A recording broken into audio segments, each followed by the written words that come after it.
America, with your hosts, Michael and Jacob.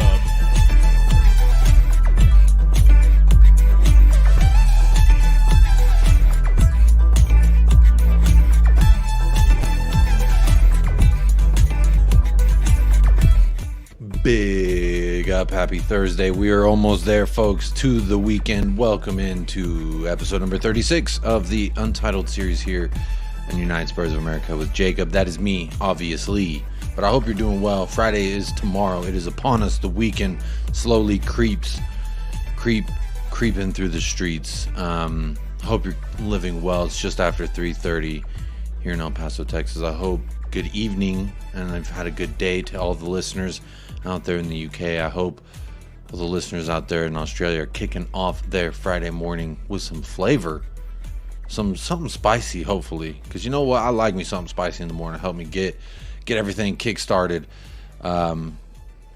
Speaking of getting kick started, I have such a great gentleman I can't wait to speak with again. This will be his second time on the Untitled series, I believe, but he is what I would call the neighborhood watchdog. He's the man that I love, the gentleman I approach with, hey, what do you think about X, Y, and Z? I've seen this player. What are your thoughts on him? 10 out of 10 times he knows exactly who I'm talking about, and he can provide a pretty good opinion. So who better to bring on a day in which I want to present some options, because obviously the Pepê deal from FC Porto did not happen. They've rejected us. Apparently it's a big bid, allegedly. Are we believing anything? That's a question, but it's not the question of the day. The question of the day is, how are we feeling with 7 days left in the window?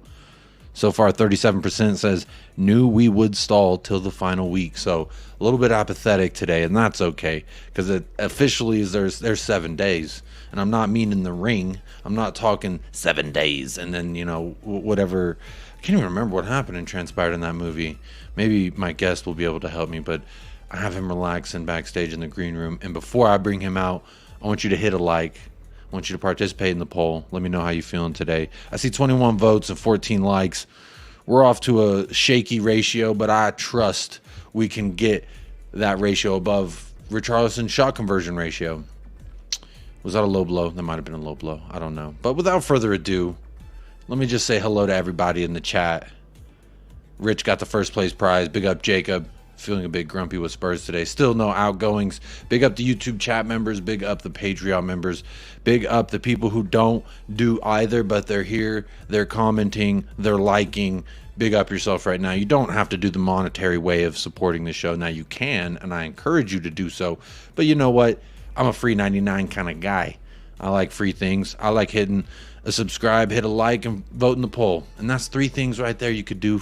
Cost you nothing, and they do wonders for any channel that you watch. I know I like to hit a like anywhere I go. Leave a trail of love. That's what I say. Even if you're a snail, like a snail trail of love. Is that kind of gross? I don't know. We'll find out. But without further ado, let me bring on the guest before I get rambling on too deep. Let's at least have someone to wade the waters with me this evening. Everyone just say what's up to ASHMATIC in the house. That's your boy ASHMATIC. Hey. Big up to the people in the comments. Big up yourself. Big up every time. Bank holiday weekend is among us. I'm excited. I'm listening. I didn't know. I'm from Barbados, so for me, it's a massive occasion right now. I'm gonna get my Mardi Gras on. I'm gonna get my little flag. I'm gonna get my bottle of rum. Yeah, because I'm in Beijing. We drink rum and we talk enough foolishness. So I'm about to have a good time this weekend. That sounds absolutely fantastic, and I didn't know, so thank you for educating me on that. I always love learning about. So Mardi Gras for Barbados is the last week of August. So no, we're having the Notting Hill Carnival in London. Oh, the islands come over with their floats, and it's like a massive festival carnival party in London. Over like 3 to 5 million people attend. It's crazy. It goes off. It's like a massive street party. It's like a Sunday and a Monday 2-day party, and it just goes off. It's massive sound systems everywhere, and you just eat enough food, drink, and talk enough crap, and listen to loud music. But yeah, that's the vibe. That's the move. That sounds like a whole weekend plan right there. Honestly, you're talking to me nicely, and I like that. We're not even 10 minutes in, and we're already talking about good vibes. And that's what it is here on the channel. Ash, you know, you've been here. You're a frequent flyer of United Spurs of America, so you know the rules and regulations here. Keep immaculate vibes, and you've already brought them. You've already presented them. The standard is set pretty high. Now, we don't have the Richarlison type expectations for you, but we've got high hopes for you, my friend. And I want to ask you, just off the jump, Pepe from Porto. Someone who I thought they were talking about the 40-year-old man from Porto. I said, "Excuse me." I didn't know this other cat. What would you say to anyone like me who's like, who's Pepe? What does he do? What's like a elevator pitch for him?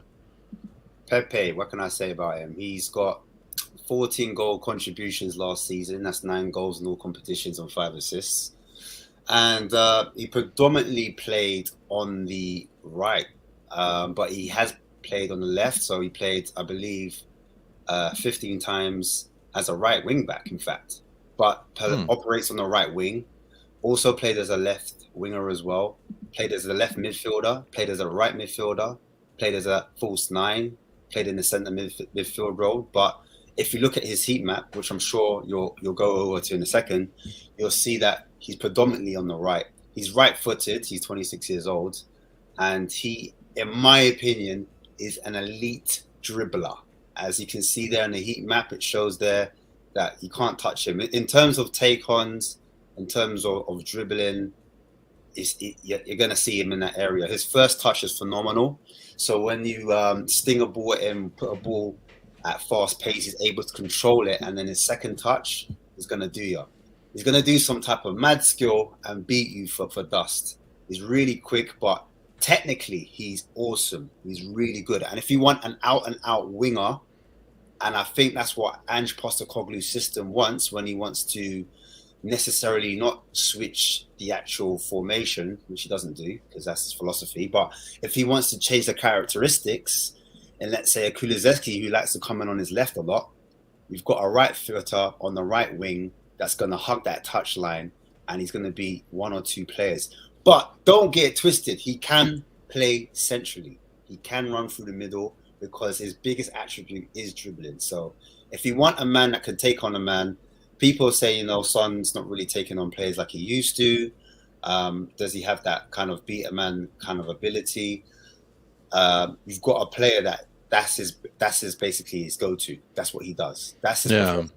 And looking at this, it shows just below me right now that he played left wing, left midfielder, and defensive, a right, like you said, a right wing back. So It's really interesting, his versatility to play on either end. So I think that's also a quality that stands off to me from a, I say this, like, I can't watch every league. I can't watch every player of every team. So when you look at a source like SofaScore, it can tell you some things if you're looking for things to tell you. Like for me, I don't know who Pepe is, but like you can see, he hugs that right touch line from the heat map.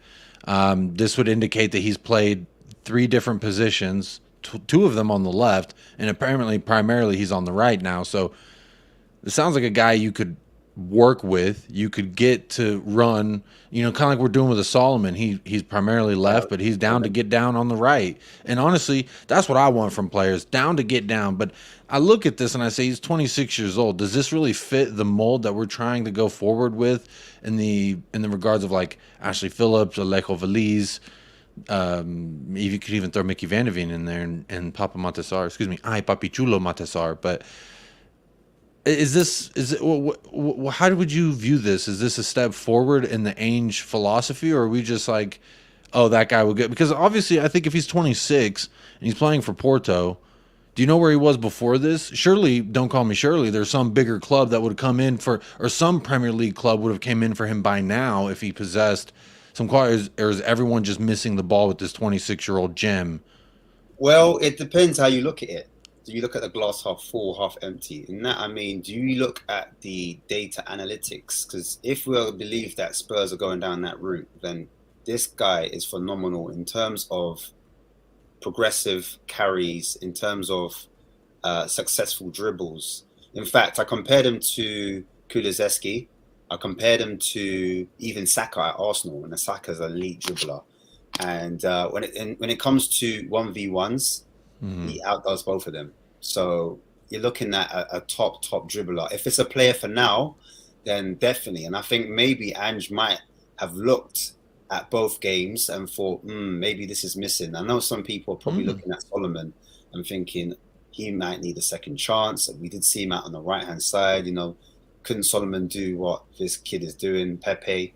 But just in my opinion, and it's just a snapshot of Solomon, there was at times where he would take a touch and then he would go backwards, if that makes sense, as opposed to always taking on his man. He did, against United, take on Luke Shaw, and Luke Shaw's been injured for, it's come out that Luke Shaw's actually injured for it. So obviously Solomon spun him. Do you know what I mean? He must have done something. No, Mason Mount too. He got hurt. I heard he had that hairline fracture to his ego because I Papi Chulo Montesar was out there pushing him around like a highlighter tip Raggedy Ann. In America, we had these little dolls. They were super floppy, and they gave them to kids because they're very durable, and you can just push them around. They're super like. That's what Mason Mount reminded me of last Saturday. I was honestly like, is that like?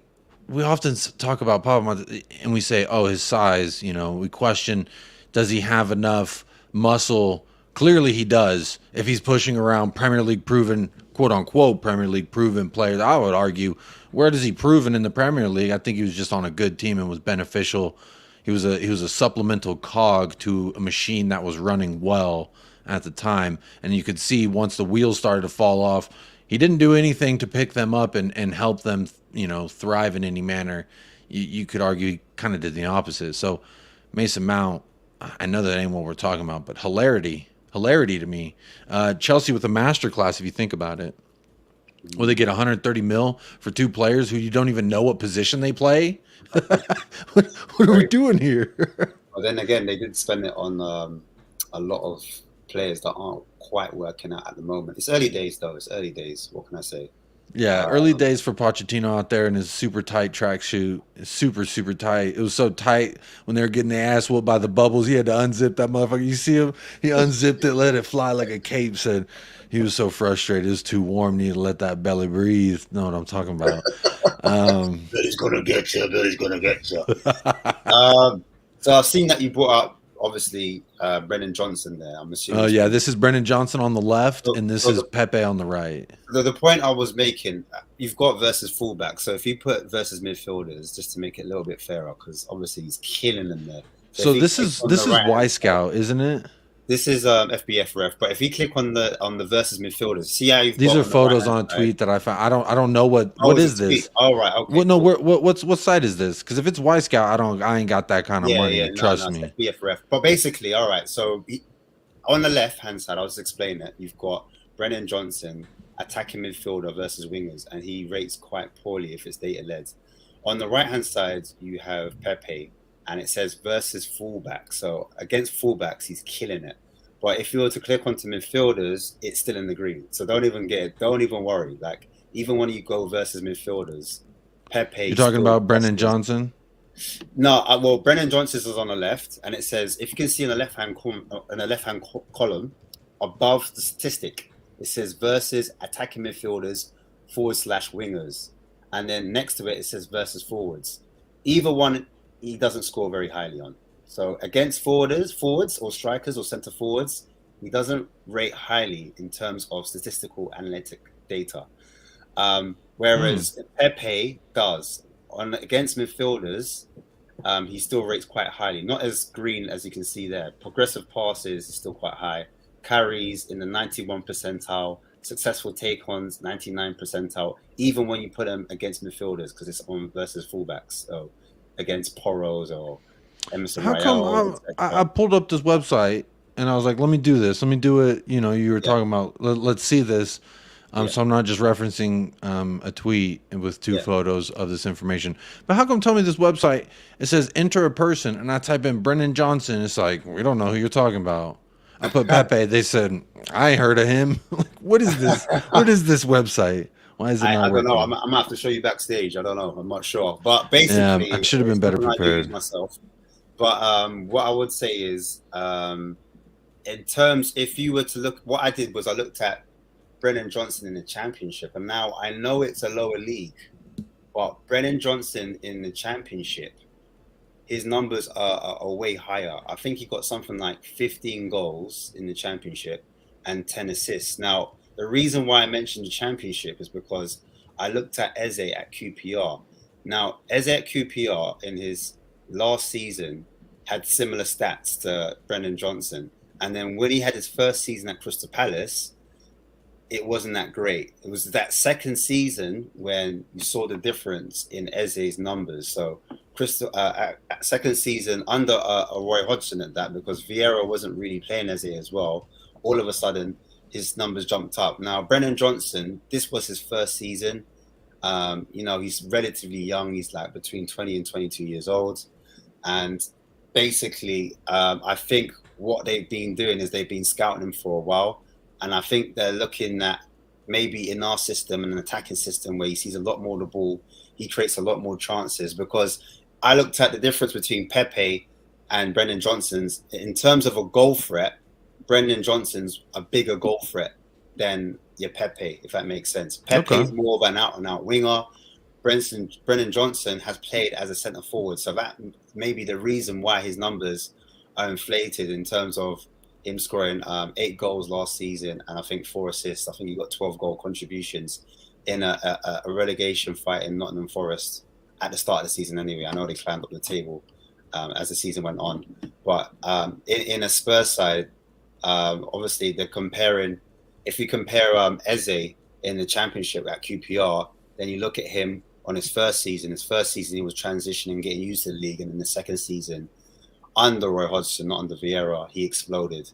And so that's the reason why you want to look at not just one season, you might want to look at 2 or 3 seasons to kind of get an idea and then put in that person's age, because obviously Brennan Johnson has a higher ceiling. Now, I did do an actual video analysis on Brennan Johnson, and a lot of the chances, he gets some good opportunities and good chances in good areas, but he doesn't finish his dinner quite a lot of the time. That's the one critique I'd say about him. He needs to improve on his finishing. But okay. I before we were linked on him, I was actually a fan, but I wasn't a fan of him coming to us. But I just wasn't a fan. I just admired him. I thought, yeah, him, and I liked. There's times I've seen him where I thought there's a good little player in there. I just ain't seen it all. But there's a good little player in there, and there's no doubt in that. But I just wondered for this price tag. Now, I said on yesterday's episode, I said that if you package this deal, get that price down, and you send a Ndombele, a Sanchez, a Dyer, someone else that we're trying to make, let's in one, out one. And if we could do that, I'm totally fine with Brennan Johnson. At a reduced rate, and we send someone the other way. Correct. Yeah, I think most of the fan base would be happy. Yeah. That price tag come down. Everyone's very sensitive about the price. But apparently Tanguy Ndombele said Tanguy, you hear what he said? He said, I'm not convinced about what they're doing over there at Nottingham. He wants to hang on to the Ainge train as long as possible. So does Eric Dyer. They all want to hang on to the Ainge train. But let's go ahead. Let's go ahead and pause real quick, and I want to say what's up to everybody in the chat. I've seen it moving and grooving, and I want to make sure I say and acknowledge y'all in the house. Milton Nobrega is here as well, says good afternoon, Jacob, and big up everybody. Hope you're doing well out there in Wollongong, Australia. David Calvino is in the house. Big up, David. Hope you are well. Jazz Fusion is here. Not a busy week this, nor ever was it going to be. From Tottenham to Rotterdam, more than I expected. Big up, Jazz Fusion. Hope you're keeping well and playing a good tune. Elvis G, a YouTube chat member in the house, says, evening all. Spurs are interested FC for the rest of the window. Wouldn't be surprised if we only made one deadline signing. I hope we do more. I hope we do more, my friend. Seems Mad is in the house. Big up, Seems Mad. Wayne Bonner, excuse me, says, hello, my fellow Spurs addicts. Hope you're all well. 5-0 on Spurs. For Spurs on Saturday versus the Cherries. That'd be interesting. I will get your prediction before we end this thing off in the future, Ash. I want to just go ahead and start letting that sink in a little bit. Let the steak marinate and tell me what you think at the end. But big up Russ Evo in the house. Got a pair of flip-flops there for his photo. I love it. Evening all. Good to see Jacob, my friend. Good to see you here in the house. Good to see everybody. I appreciate every single one of you. I say please hit that like, but you can also hit the dislike. the world's your oyster, and we got enough oysters to go around. The party's bumping. Hitting that like is like bringing free beer to the party, so why not go ahead and do that? Milton says, love the taco shirt. Yeah, it ain't Tuesday, but guess what? It's never a bad day for tacos, my friend. Kevin G in the house. Evening, Jacob. From the UK, 10:40 p.m. Good evening. Hope you are keeping well. Balpinder's in the house. Big up. Says, evening, guys. I hope you're keeping well. Paul from Hotspur Hippie says, hey, I'm nearly to 1480 subs. Can you? Of course, I can always plug the channel, Hotspur Hippie. Your channel's always welcome to be plugged. Go subscribe to the Hotspur Hippie if you haven't already. Jazz Fusion. Kaylee Davis, another YouTube chat member in the house. And this is absolutely true. This is some news. We don't want to spend a long time on it because really it's something we kind of seen coming. But let's just go ahead and say au revoir to one Mr. Troy Parrott. Big up, Kelly Davis. Thank you for reminding me. Troy Parrott has joined the Eredivisie side Excelsior. That sounds like a magic spell, but you know, it's a team that gets stomped up by PSV every year. I know that much. And he's joining them on loan for the remainder of the season. So we've sent one out on loan. Remains to be seen what's going to happen with Scarlett and the likes. Real quick, Ash, do you care? Was this, we all knew this was happening, right? It was inevitable, to be fair. He was never really going to pull up trees and get a start under Ange after the KANE sale, especially. We think we need someone that's kind of doing it now, not might be doing it, you know. So he's had enough time to look at him as well, and I haven't really heard him mention him, so I know he's had he's at least mentioned Scarlett. Yeah, exactly. So I'm not surprised at that at all, to be fair. Yeah, same here. Kuva's in the house. Big up, Kuva. Enjoyed that show yesterday. It was a great time that we had. As fans, we'll have to wait 7 days and then take one in the ring. 7 days. Have you seen that movie? Am I referencing a movie that's not like internationally known? What's that, The Ring? The Ring, yeah.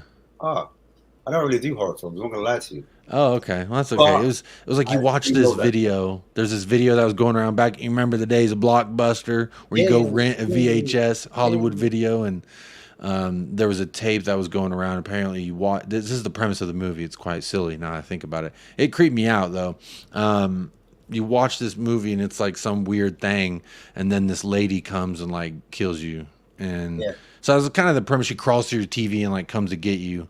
And yeah, so, I saw in Scary Movie. Have you seen Scary Movie? Yeah, they spoofed the hell out of it. Basically, it's that, but serious. Not joking. You know, there wasn't no cool fight scene between. I can't even remember the actress's name. Love her though. She's in all the Scary Movies. There's no fun fight scene. It was just all like scariness. But there, you get after you've seen the video, you'd get a call and it'd be like 7 days, and like that was the whole. So that's why I keep referencing it. I don't know. I don't mean to digress, but Cursor's in the house. Like secured. Big up, Jacob. Big up, Cursor. Hope you're keeping well. Chelsea Blue and Blues in the house. Smash the likes. If I always say this, if a rival can come in here and hit the likes, why can't a Spurs fan?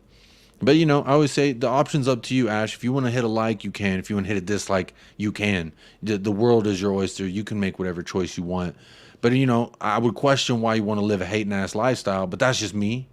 I mean, some people just, wired that way. I reckon the thumbs up should be a spud. They should do that, spud me. Boom. Boom. Yeah, knuckle me real quick. Just a quick knuckle in. Like when you're coming into the club, you knuckle the bouncers. That's it. You see the owner at the bar, hey, hit me with the knuckles. Maybe drop a free beer my way. That's it. That's it. Kaylee Davis says hello to Ash. We got some love here in the chat for Ash Beer Talk. Big up. Ash, big up, mate. Now that is a banging guest. I haven't missed this week. I have not missed this week at all. Notting Hill Carnival, baby. This sounds like there's some I'm gonna digress. I'm not even gonna go there because I'm gonna digress. Taco Tuesday on a Thursday. Every day's a good day for taco. What's up, ASHMATIC? This guy is the voice. So we brought him. We brought in the voice of reason, absolutely. Because I have a lot of outliers. I can't go around saying I predicted Mickey Van de Veen if I haven't ran it through my guy ASHMATIC before. If you remember, Ash, we did do a show back in January where I mentioned Mickey Van de Veen as a guy that I've really admired. Yeah. And look where we are now. Look at us now. Insert that meme where they're eating the hot wings. Look at us now. Who would have thought, eh? Who would have thought? Not me. Not C. me. Sherman. Big up Barbados and Mount Gay Rum. Oh. Big up Neil Shafton is in the house. Yeah, I admit it. If I'm a hang around and just the Hells Angels, you're the first hang around. Then if you pass the test, you get accepted as a prospect. And after your prospect, you earn your patch. I don't know what you're talking about, my man. Sounds like some Sons of Anarchy. I really don't know why I read that whole thing either. But Neil Shafton, I hope you're keeping well, my friend. Love Barbados, beautiful country and lovely people, says Russ. I've never been. Personally, would love to go. Boom Boo is my favorite rum, though. Can't wait to go to Barbados. Big up C. Sherman, another YouTube chat member, fellow patron member as well. Peter M. Big up, everyone. I want another center back before anyone else. Ash, do you think there's any chance that we get a center back in before we do any other bits of business? I just think a lot of work's being done under the radar, if I'm being honest. I did a show on Tuesday, and we're linked with a Tunisian international centre-back who plays for FC Lorient. The guy's name's Talbi, Mossarat Talbi, and he's 26. But I compared him to Tosin, and aerially he's stronger than Tosin. Recovery's slightly better as well. I'm actually compared him to Per Scher that we're really strong with the Belgium. Oh, sorry, for Torino. Yeah, the one that plays Torino. I kept eyes on him in Buongiorno just because I thought Buongiorno was a good. I like the last name. If I'm being honest, Buongiorno. You're in Buongiorno, and it's not just like you say hello, Buongiorno. He's like Buongiorno, and who are you? I'm Buongiorno. So I think that's pretty cool. I think that's pretty sweet. That's why he hasn't wowed me anytime I've seen him, but you know, I like the last name. But per sure, do you actually think that has legs that we could? Because honestly, all the rumblings on the center back side have gone quiet. Only thing we're hearing is attackers. Pepe. Honestly, I'm gonna digress, but I'm gonna put my damn foot in the mud because I'm tired of seeing players I didn't know were for sale for the cheap, going off to these Premier League clubs for the cheapity cheap. I'm looking at Moussa Diaby. Why didn't we not go in for him? And we got Kulusevski instead. Another player that is rumored to go to West Ham, Mohamed Kudus. This is a player I didn't know he was for sale on the cheapity like that. I didn't know Ajax valued him so low. I would have expected they wanted some Anthony type money for Mohamed Kudus. The man just scored a hat trick today, if you didn't know, by the way. But he's going to go to West Ham. If he's going to go to West Ham, he would definitely come to Tottenham. You can't convince me otherwise. If you're going to go to Aston Villa, you would have came to Tottenham. You can't convince me otherwise.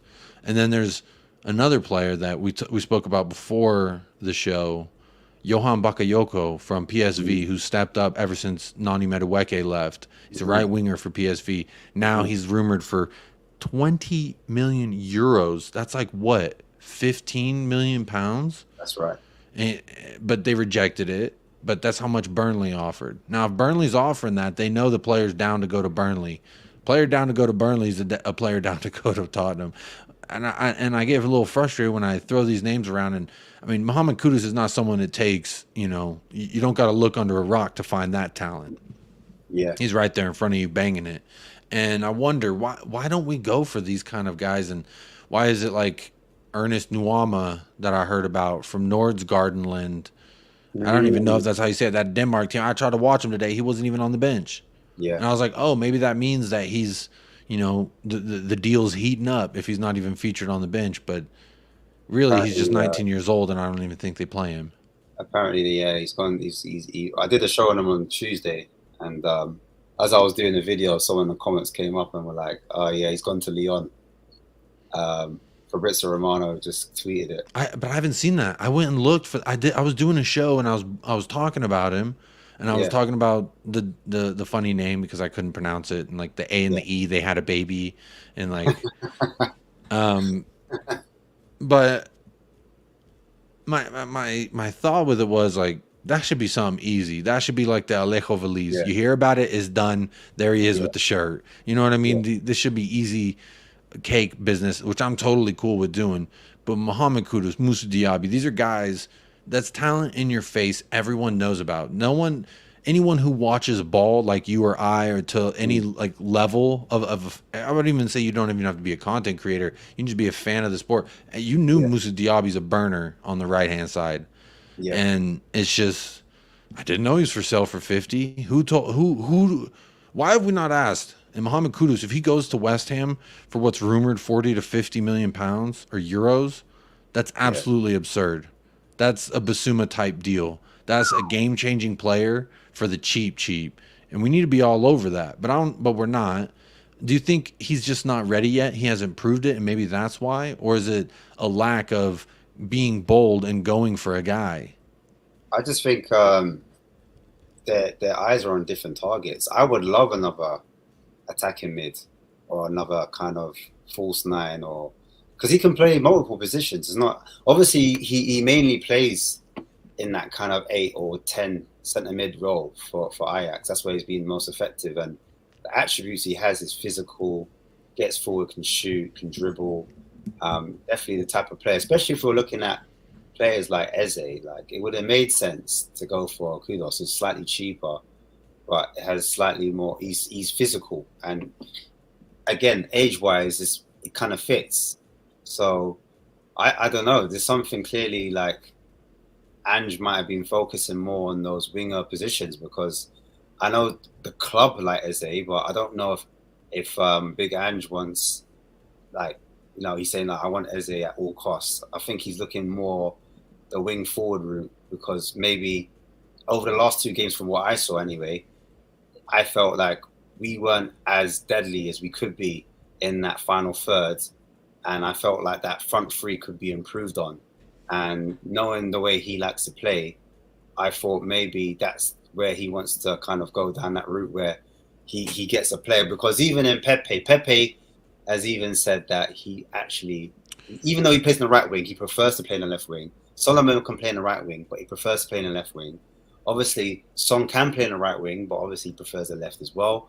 So it's like we've got loads of these players that we're linked with that want to play on the left because they're right-footed, if that makes sense. So, it's a thing where I think Ange just wants a player that's going to go on the outside as opposed to a player that's going to come on the inside, because these forwards are so used to being inverted. But the funny thing is, when they do go on the outside, that's when we normally get like half a decent chance, or we end up scoring a goal. So, shout out Kaylee Davis. I apologize. This super chat came in about 10 minutes ago, and I completely missed it. I am so sorry, Kaylee Davis. The chat is absolutely bumping, and I appreciate every single one of you. But I am going to skip ahead. I was way behind, but I'm skipping way ahead. So apologies if I didn't see anyone. I see Goguma's in the house. Big up, Goguma. Good to see you here, as always. But I'm going to jump ahead in the chat and go to the super chat. Kaylee Davis with the $5 dono. Big up. Thank you so much for supporting the channel above and beyond. You're a YouTube chat member, and you're hitting a super chat. That's doubling up. You're double dipping, and as long as it ain't in my salsa or queso, it's all good in the hood. So I appreciate you doing that, Kaylee. Says Johnson makes no sense to me for Spurs. His stats on FB ref look awful. Am I reading it wrong? And I think, Ash, we did talk about this, or you naturally had spoken about, and I saw Zedai in the chat and a few others referencing the fact that, you can use stats to support narratives. The numbers will never lie, but the angle in which you look at it could look like a chunkier number 2 than a skinnier number 2. It's all about the angle of the camera, the angle of the dangle. That's how it works in life. And I think when looking at the stats that I had referenced, they could look skewed.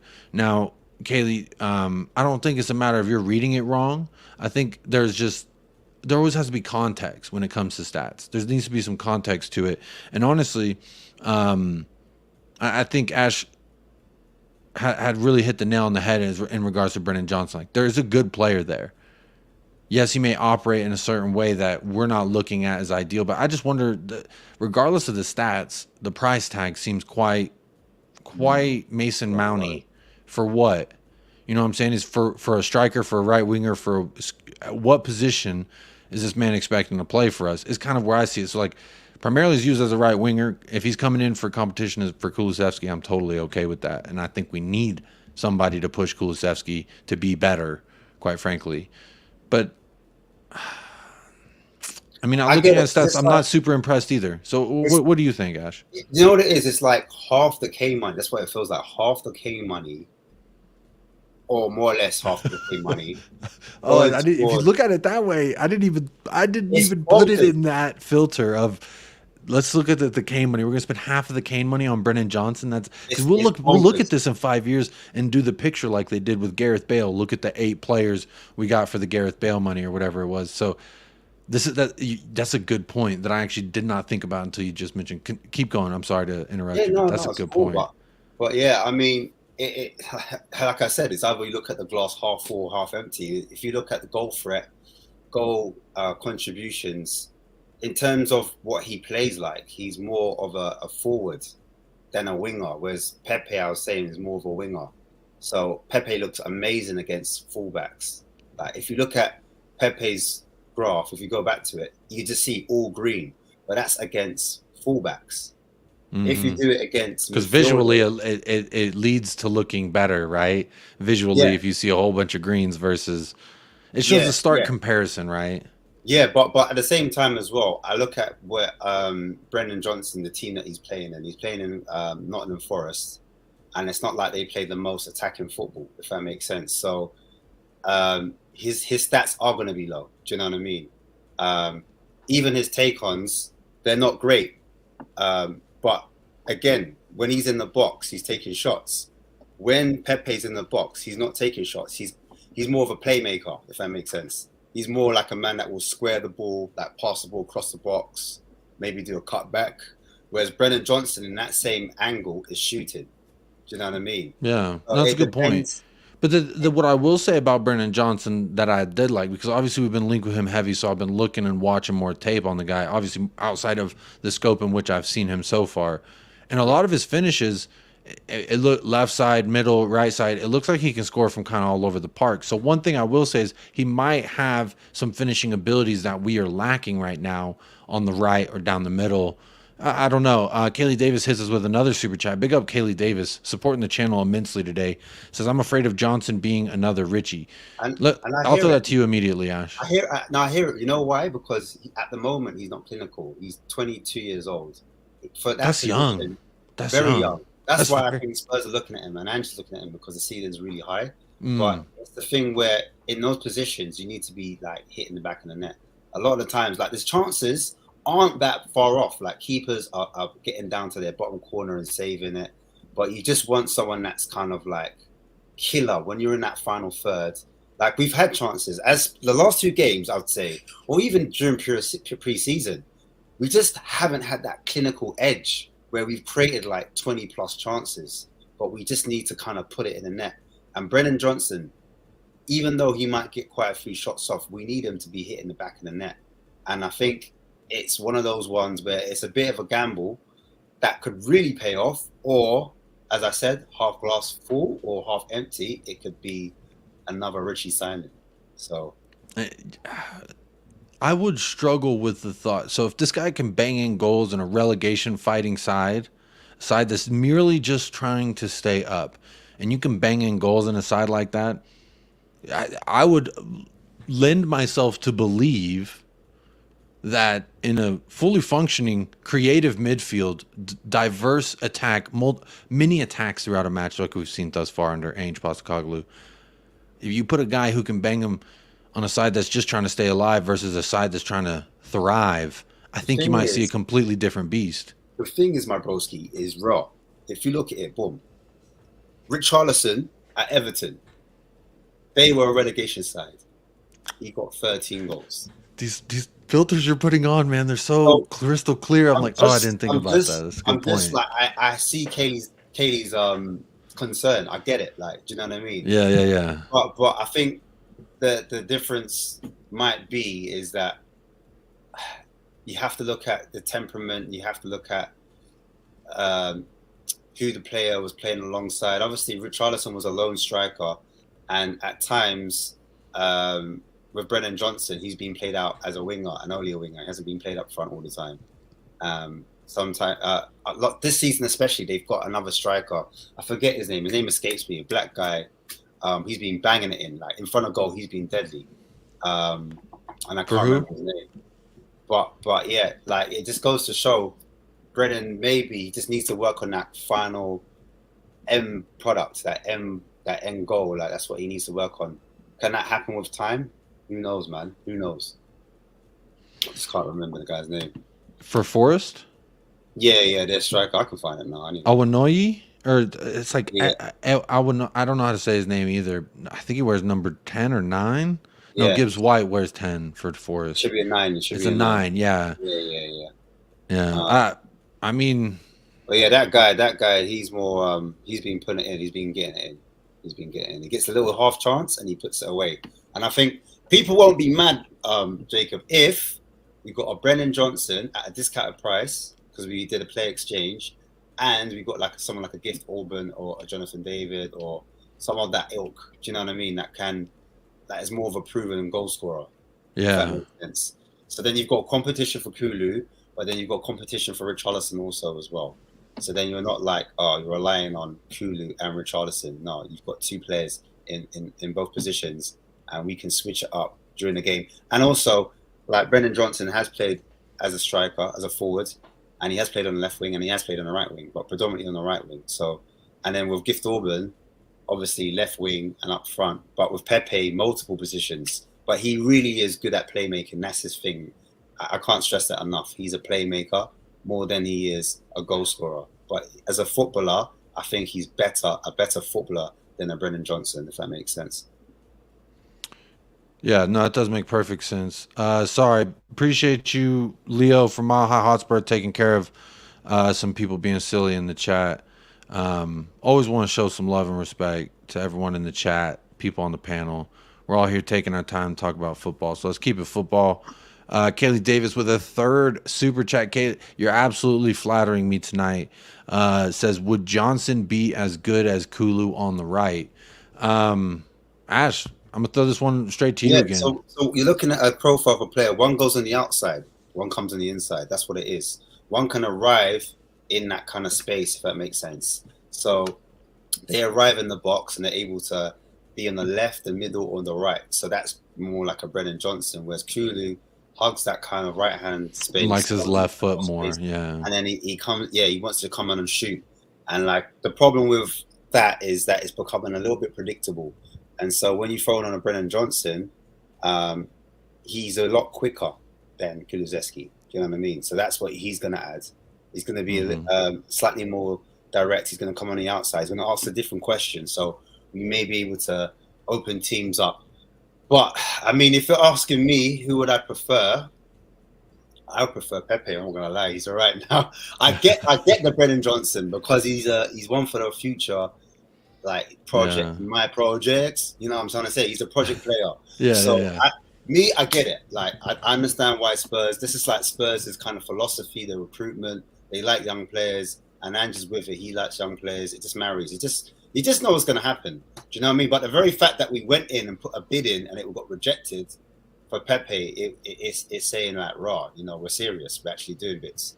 And as I said before, if we're going to go down that data-led model route, then obviously Pepe is obviously the clear front runner. He's the clear winner. Do you know what I mean? And he can play, as I said, in multiple positions.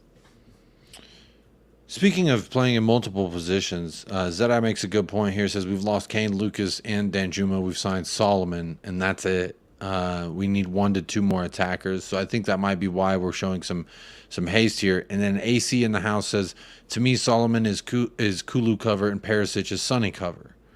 I would say, who's Richie's cover then?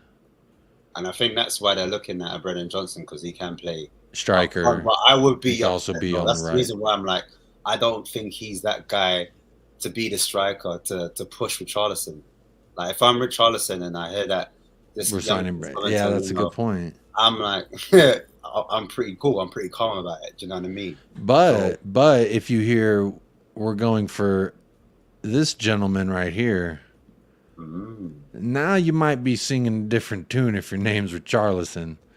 It remains to be seen, but allegedly, this was 2 hours ago, an hour before the show started, Brentford are resigned to losing their £80 million rated Ivan Toney after he completes his ban. Tottenham are keen on the forward. So I'm looking at this and I'm like, okay, is this just media fluff to like, you know, keep heads looking, keep clicks rolling through? So I look at the source, Tom Roddy. I don't know who this guy is.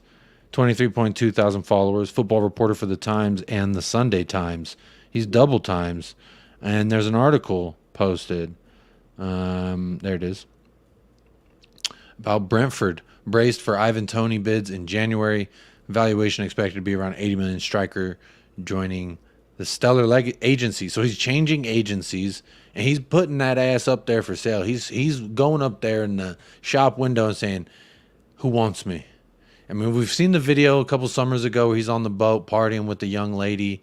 And she's like, say fuck Brentford. And he's like, fuck Brentford. And then they flip off the camera.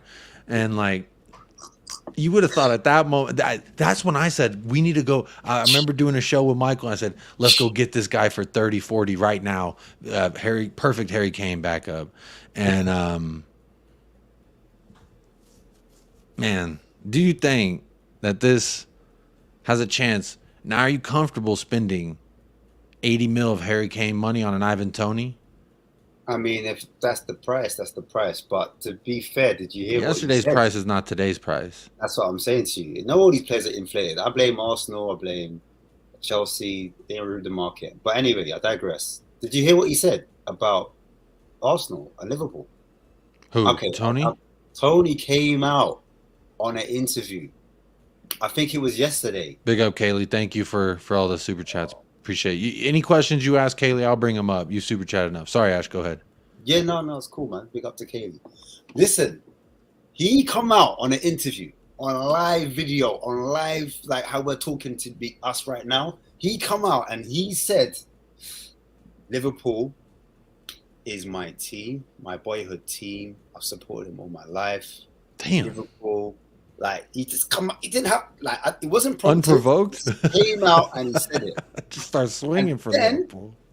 Wait for it. There's more. No. He said, Arsenal, I like the way they play. And guess what? I like the way they play. When I was growing up, I enjoyed the way they played. I really like Arsenal. Yeah? So, if a team, I mean, he was watching who? Thierry Henry tear it up? Who wouldn't like, I mean, if you don't have any skin in the game, who wouldn't like watching a Thierry Henry flying through people? I mean, I could get that. Well, then they had their heyday, right? So I understand, but why come out and say it online? Do you know, there's some when did he say this? Was it like the James Madison when he was 16 years old saying fuck Spurs? No, he said it like yesterday, my broski. Yesterday. Oh, no. Yesterday. Oh, no. Yesterday. That's the reason why Tom Brady came out today and said there's still interest, despite obviously that video coming out. That video came out and everyone was like, right, it must be over then. He ain't coming Spurs. That's it. It's done. Do you know what I mean? Look, AC's talking about it too in the chat. My brother, it is. I didn't know that. I'm telling you, like as soon as he said that, Spurs fans just switched off. As soon as he said the A word, he was like, yeah, you're done. You're done. Yeah, that changes things. But you know what? Money make a dance real quick. I'll put it that way. The bands will make her dance, and yeah, they're looking for a centre forward. They're looking for a centre forward. And Arsenal, yeah. So it's like, I mean, we can try. We can put a bid in. No, he definitely was not just twerking in the window. Now you put it under a different light. Once again, Ash, that's why I love having you here, because I see things, I hear things, and I say things, and then you're like, oh, here's something you didn't think about. I did not know he was not only twerking in the window, but as soon as he seen Arsenal walk by, he pressed up against the window. You know what I'm talking about? Some Rose from the Titanic scene looking boy. You know, when you nipples poking. That's about to damn cut the glass with them things. Come on. Please. That's a little tough for me to, but you know what? He's still such a damn good striker. Yeah, send me. Kuva here. Big up Caption Grandma as well. YouTube chat member says, Shirley, don't call me Shirley. We need a striker who has the potential to bang a lot of goals to rival the prolific Richie. Johnson and Pepe are not those players. Fair point, Caption Grandma. Big up. Kuva says Tony would be a great signing even at £90 million. I wonder who will pay it because we sure as hell won't. That's a good point. And then Neil Shafton saying it's clickbait. Not here we got a super chat from Paul Brown. Big up, €5 says, to attempt to answer an earlier question, why don't we just our recruiting shit, and always has been, unfortunately. Yeah, this is. I did bring this up earlier. Why don't we just go for the Moussa Diaby? Why don't we just go? These are the guys that you would like when you think about Victor Osimhen. Okay, I understand we're not going to go in for Victor Osimhen. They want fucking 290 million plus your firstborn child for the next 10 years. Which undoubtedly, if I'm Scudetto, whatever it is, winners, Victor Osimhen's a hell of a complete striker. But obviously, you want to retain that. I'm not saying go for that guy. I'm not even saying go for the Kvaratskhelia guys. You know, the guy who's now rumored, he'll probably go for about 100 wherever he goes. Probably more, because if you look at Mudryk, Anthony, those cats went for 100. Darwin Núñez, and this guy's proven to be twice that they were at that juncture in their career. So, but Mohamed Kudus, Moussa Diaby, these are Johan Bakayoko. These are guys that are just right there. They're right there. Prime for the taking. Just pluck them up, plug them in. They can play. Mohamed Kudus, I would argue, could play four different positions in this squad. Bakayoko, how many goals did he get last season? Did you bring him up real quick? Yeah, but remember, he did have like half a season because half the season he was on the bench before Madueke went to Chelsea. Bring him up still. I just want to see something. I'll pull him up right now.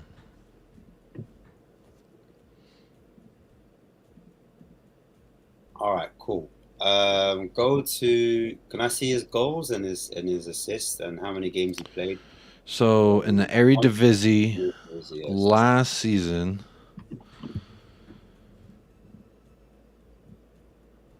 (23 matches. He started 17. Right. 60 minutes per game, 5 goals, 5 assists. Cool, no problem. Does it show you the season before on SofaScore? 21-22 in the Eredivisie. He had 3 appearances, started 0. Right. Cool. So I went and did a little more research, and I found out he was playing in the league, the lower league before. Does that bring it up? Yeah, is this the Erste Divisie? Yeah. Has it got his stats there? Yeah, it does. What does it say for that then? It says for this, his first year for them in 2020-2021, 20 matches, started 11, 1 goal, 2 assists. The next year, sorry? Yeah, go on. Sorry. The next year, significantly more playing time. Look at that heat map there. 32 played, started 28. Team of the week 7 times, 17 goals. Right then. 10 assists, 27 goal contributions in the league. Right then. So my point is, if you go back far enough, you start to see the player's true potential. It's the same with, as I said before, Brennan Johnson in the Championship. I know obviously there are the lower league, obviously, but you can see when you watch Bakayoko, his ability on the ball. He actually dribbles to me a bit like Eze. Like, he's dope. Like, and taking on players, dribbling. Yes. He's just got that kind of, like, as soon as you see a player, you just know. So, again, like, I go back to the Eze point. Eze in the Championship, one of my friends was like, you need to look at Eze from QPR because he's a massive QPR fan. Trust me, Tottenham need to come in for him. He's a top player. And that time, similar, 27 goal contributions. I think he got something similar, around that mark. The first season, he was at Palace. I don't know, similar, like 5 goals maybe, or maybe less. Second season, wasn't really played by Vieira. All of a sudden, again, they get not a new manager, they get my guy back. He's playing all of a sudden, and his stats are through the roof. They're basically like Madison's. So, do you know what I mean? So the Bakayoko, it could be similar to a Brennan Johnson, where you need to look at the player over a longer span of time. Do you know what I mean? And see their potential and think, okay, maybe their first season they're not popping, but the season after, you might see the real them in a comfortable squad, in an attacking squad. Do you know what I mean? That's a good point. That's amazing. 27 goal contributions. I thought I'd just mention that. That's impressive. That was pretty impressive. And then I also want to bring up, I don't think it was this performance that I was watching, the Johan Cruyff. He did, What was it that they were playing? This year alone, I think he has already bagged a couple assists. No, I don't see any. I must be tripping. There's some game he had 2 assists. He came off the bench, and it was very recently. He just had 2 assists right off the back. I think this kid, if you're offering 20, 30 mil or 20, 30 euros, that's pretty damn cheap to get a versatile right winger in who can, so we're not looking at Solomon being the backup right winger when the guy naturally doesn't play. I like the fact that he's willing to go out there and do that. But I think we need to have 2 to 3 deep at each position so we have viable options off the bench or to potentially start if someone's not playing well. Like, if Sonny's not playing well, who's our left winger that we feel confident about? We're all hinging hope on what we saw from Maynard Solomon. But do we know? I don't think that's a question we have the answer to at this juncture. So, but big up Paul Brown for this super chat. Hitting us with another super chat. I appreciate all y'all. I do want to say we are almost up on an hour. Please do hit that like if you haven't already, or hit the dislike. It's free to do either or. Participate in that poll. Let me know how you're feeling about the end being near. Ben Kaufman says 7 days until Eeyore ears. Kuva says, I like the way Arsenal play too, and I hate Arsenal. So just to go back to the Tony thing, a couple of people were talking about it as well. Let's see, there was something I had. I starred Audio Artisan's comment. It's a little change of subject, but Rich here says Tony's a pipe dream anyway. We'd never pay his price tag. Lazy 8 in the house, big up Lazy 8, says sorry, but this club ain't paying 80 mil for Tony, a resurrected Greavesy, or anyone else. Maybe Vlahovic at 50, and that's a push. So the hopes are very low. Even Tony in his first season, if you look at how many goals he got, and then you compare it to his second season at Brentford, he got 20 goals. I think in I can't remember how many appearances, but he like almost doubled the amount of goals he got. And if you look at him in the Championship, that was his true Tony. And obviously, the second season in the Premier League, you saw the real Tony. Now everyone's going crazy. But like, I did analysis on him, and I just did clips from the Championship, and you could just see his ability from there. So I think that's what a lot of these clubs are doing. They're not looking at one season. I think they're scouting these players over a number of seasons, and they're picking up data and having an overall picture. And obviously, we've only got limited data, but we're looking at, as fans. But yeah, I think they've got something else. Do you know what I mean? Neil Shafton says you keep assuming these players want to come to Spurs. I'm sorry. If a player's willing to go to West Ham, they're willing to come to Spurs. If they're willing to go to Burnley, they're willing to come to Spurs.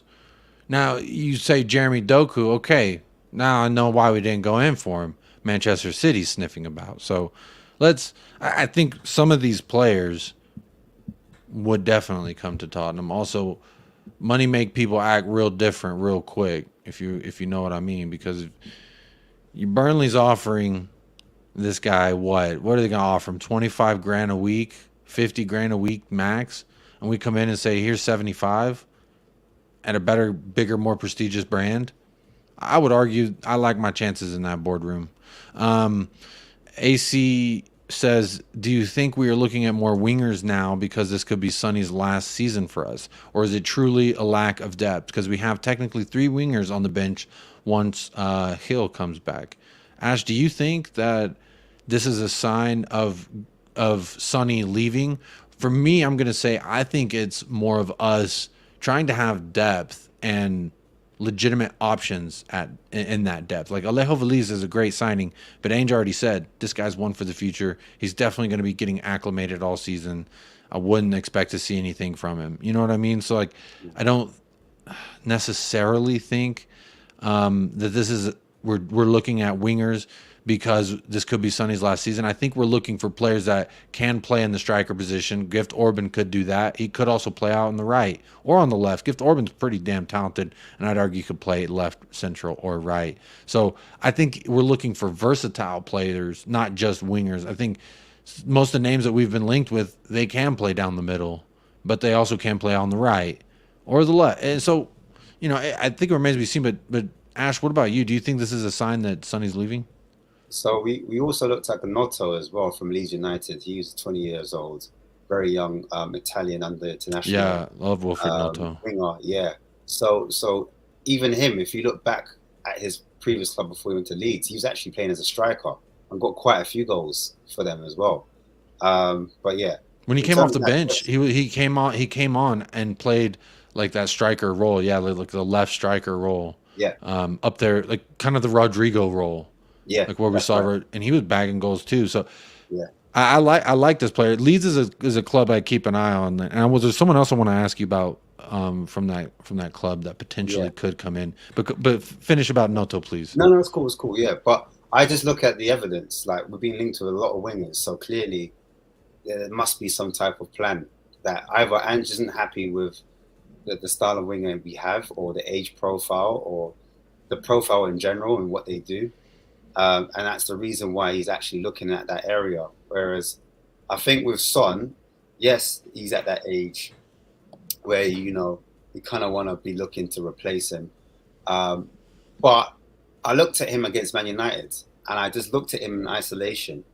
And I found it very interesting because when I first watched it on the watch along, I didn't really notice Son too much, apart from when he went against Varane and he just ran in behind and he just done him for pace. And I was like, oh, Son's back. And then obviously when he went up front, he kind of veered over to the left. He had some really good passes, some really good threaded passes. So this is it. So the interlink I saw with him, he was doing a lot of triangles, but also the crosses that he was putting into the box wasn't your typical cross. It was on the edge of the box, or sometimes in the box. He would do a disguised diagonal pass. And one of those passes came off. He tried to do one to Udogie, sorry. But it Ugodi. He's actually, it's Ugodi here on the channel. Ugodi? Yeah. Sorry. The GOAT himself.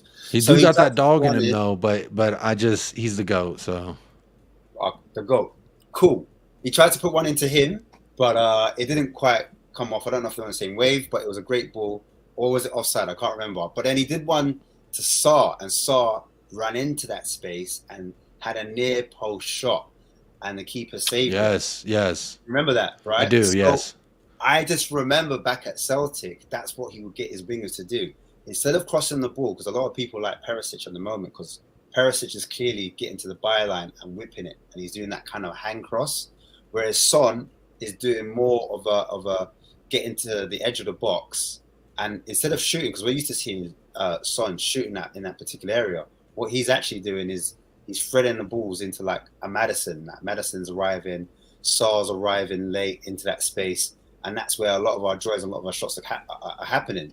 So I watched that and I thought, okay, well, maybe he's asking different things from Son. So, but I only noticed that because I watched it a second time and I just isolated Son by himself. But at the same time, I still think that, yeah, we are looking for a person that's gonna, because Son's 32 next year, right? So no, they knocked a year off. Him. So what is he, 30 now? I think he's gonna be 31. Let's see what he is officially on SofaScore.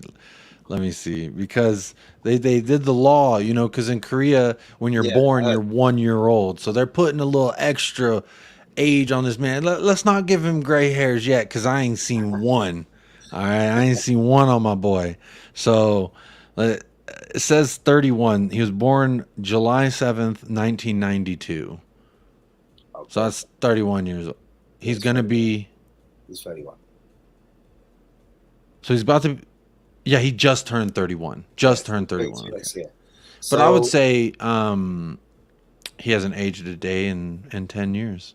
No, he looks... Yeah, I think his biological age would be something completely different. But also to add just a little... This is not a conspiracy neither. He's always looked up to Cristiano Ronaldo and the way that he took care of his body, and he's even mentioned the fact of Tom Brady, the way, and he doesn't even watch the sport, but he knows this 40-year-old man still slinging the pigskin.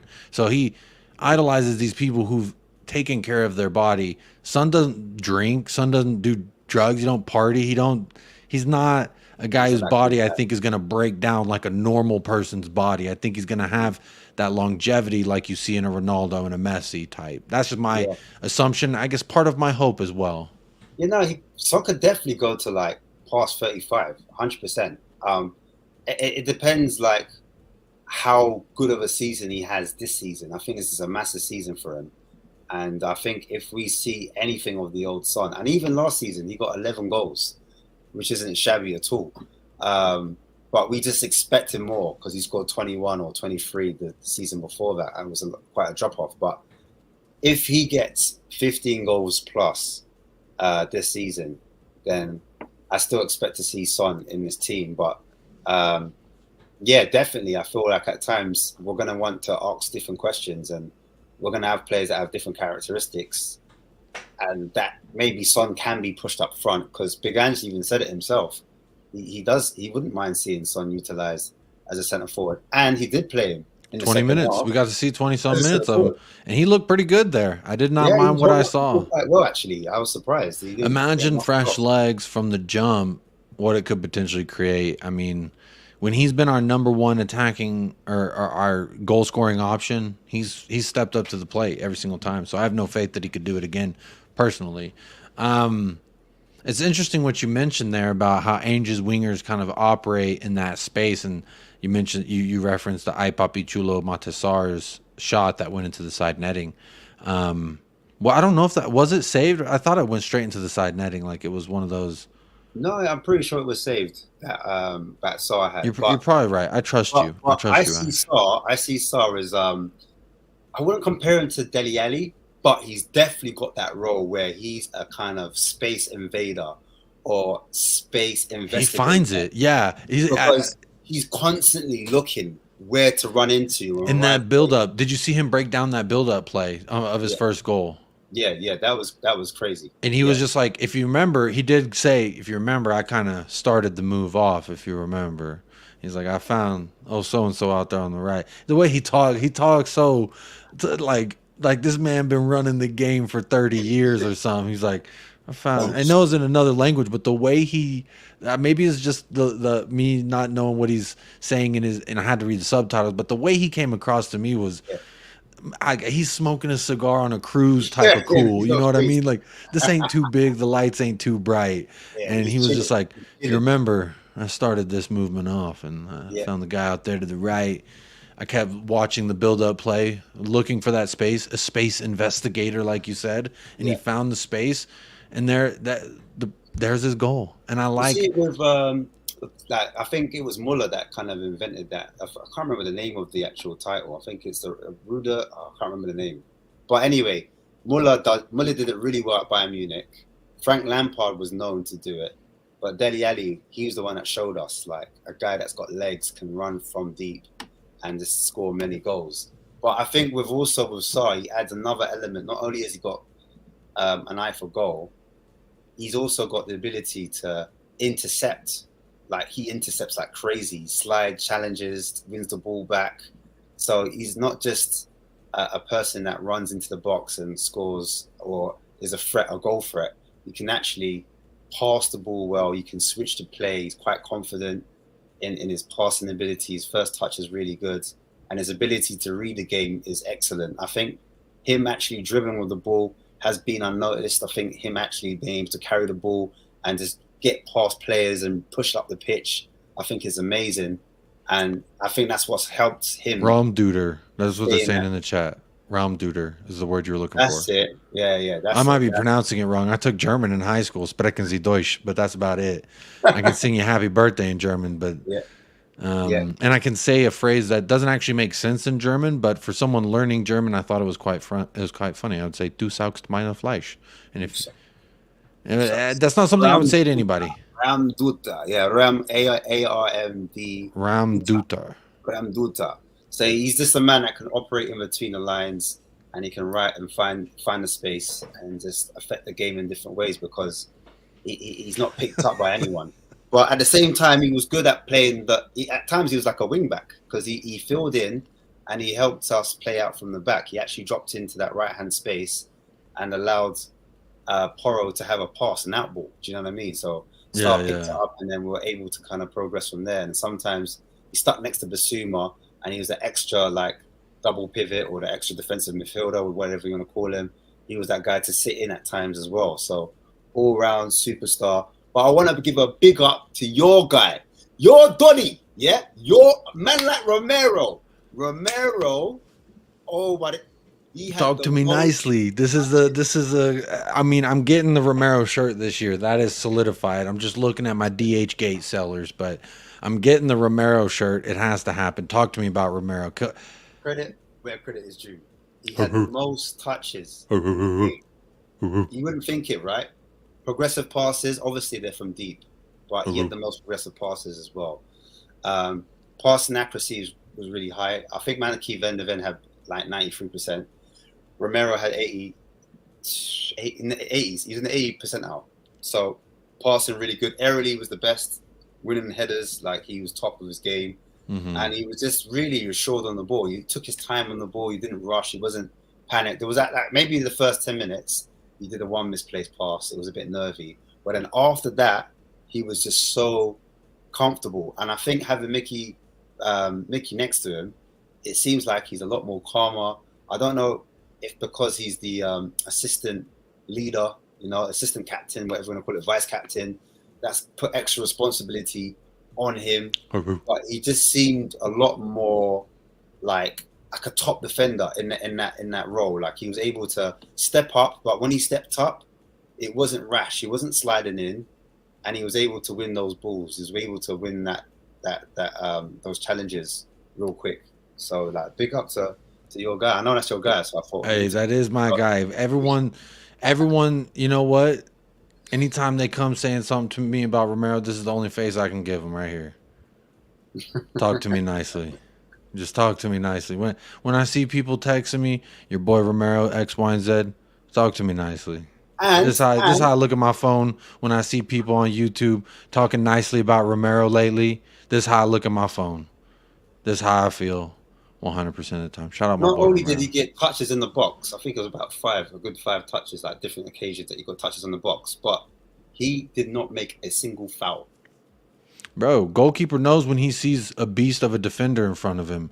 I'm telling you, I may have played goalkeeper. I dreamed of being Zlatan. Unfortunately, my dreams were cut short by my manager saying I was too chunky to play forward. They wanted the thin Latinos up front. They put the chunky monkey in the goal. And you know what? I learned a lot in between those sticks. You see a lot. You see the whole game playing in front of you. You know what I mean? You're literally seeing it. And that's why I like Vicario. Just a little shout out there to my man Vicario Sicario. He's a madman behind this. I know they call him Venom, but to me, he reminds. Have you ever seen the movie Sicario? Sicario. Is that with De Niro? No. So it's a movie. It's about this little city that I live. Not about this city, but it takes place in a border town, and I live in a border town. Border town referencing the border of Mexico and America.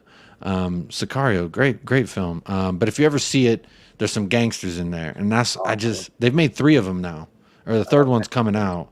There's been 2 of them. Horror films, gangster films. Benicio del Toro. Oh, yeah, and Josh Brolin. I thought De Niro was in it. I don't know why. I'm gonna watch it. I'll watch it tomorrow. It's a great one. But whenever you see it, that's why I call him, because it rhymes, but also because in this movie, there's some gangsters, man. There's some gangsters in this movie and the way that they run things. Daniel's in there from Peckham. Yeah, my guy. So yeah, I'll definitely I'm saying watch it's it. a good one. Oh yeah. He's in it too. Yeah, I'll definitely watch it. This is before he was like a superstar, megastar too. So yeah, great film. Don't mean to digress, but you know what? If I have to reference Sicario, I'm not going to be too upset about it. I do want to say we are here on an hour 15.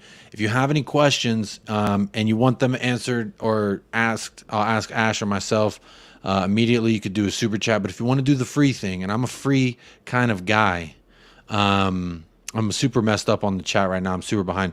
But if you have a Q, if you have a question, just hit Q, hit a dash, and then I'll see it and I'll start. I have some questions started already. So if you don't want to super chat or go, and spend the money, you can just do the free thing, hit a like, and put a Q in your question, in your comment, and I'll see it, I'll start, and I'll ask it, when we get to it. But if you have a super chat, kind of like what Kaylee Davis did, I'll ask it immediately and we'll talk about it. But the first question that I have starred for you here from Audio Artisan says, Ash, what's your opinion on Jed Spence? haven't seen him, so I can't give an opinion. You saw him for like 20 minutes against. Well, he played as a right winger. Yeah, he didn't did. play as a right back. What that told me was that he definitely doesn't see Pedro Porro as a right winger. That's what that told me. But do you know what it is with Jed Spence? There was question marks on his behaviour, mentality, and I think it was the Nottingham Forest manager. I forget his name as well. So annoying. But basically, he said, no, it was Middlesbrough's manager actually at the time. It wasn't even Borough's manager, because he was from Middlesbrough, wasn't he? And he was on loan to Forest, who got obviously the promotion in the Championship. But anyway, apparently beefing with everyone along the way too. He said that like this guy will never make it to the Premier League, and I think it was the whole attitude thing. I think like I don't know if there's a problem where he's just, I don't know if he feels like he's been done dirty, or it's a thing where he just is not putting in those. Maybe he's putting those miles in, but when you've got like an air of I'm better than everyone else, I should be starting. And like, you know, your faces just stink. You're just stinking up the place. The manager can pick up on those vibes, and he's thinking, "Right, I'm not gonna play you. If you're gonna move like that, like I ain't got time for people like that. I need people that want to work hard, that have the right mentality." So I just remember what he said about him, and I thought, "Oh, that's not good." Obviously, he's a young man, and I think that doesn't help him because he hasn't got the experience. But Jed Spence it's a mad one. I really wanted to see him. I did flirt with the idea early on about Jed Spence. I was like, what if he's the dark horse for a guy who can make the bench and prove? Because I thought, you know what? This is a young guy. He's a hell of an athlete. If he looked at this opportunity, I tried to look at it from a human standpoint, not necessarily a footballing standpoint.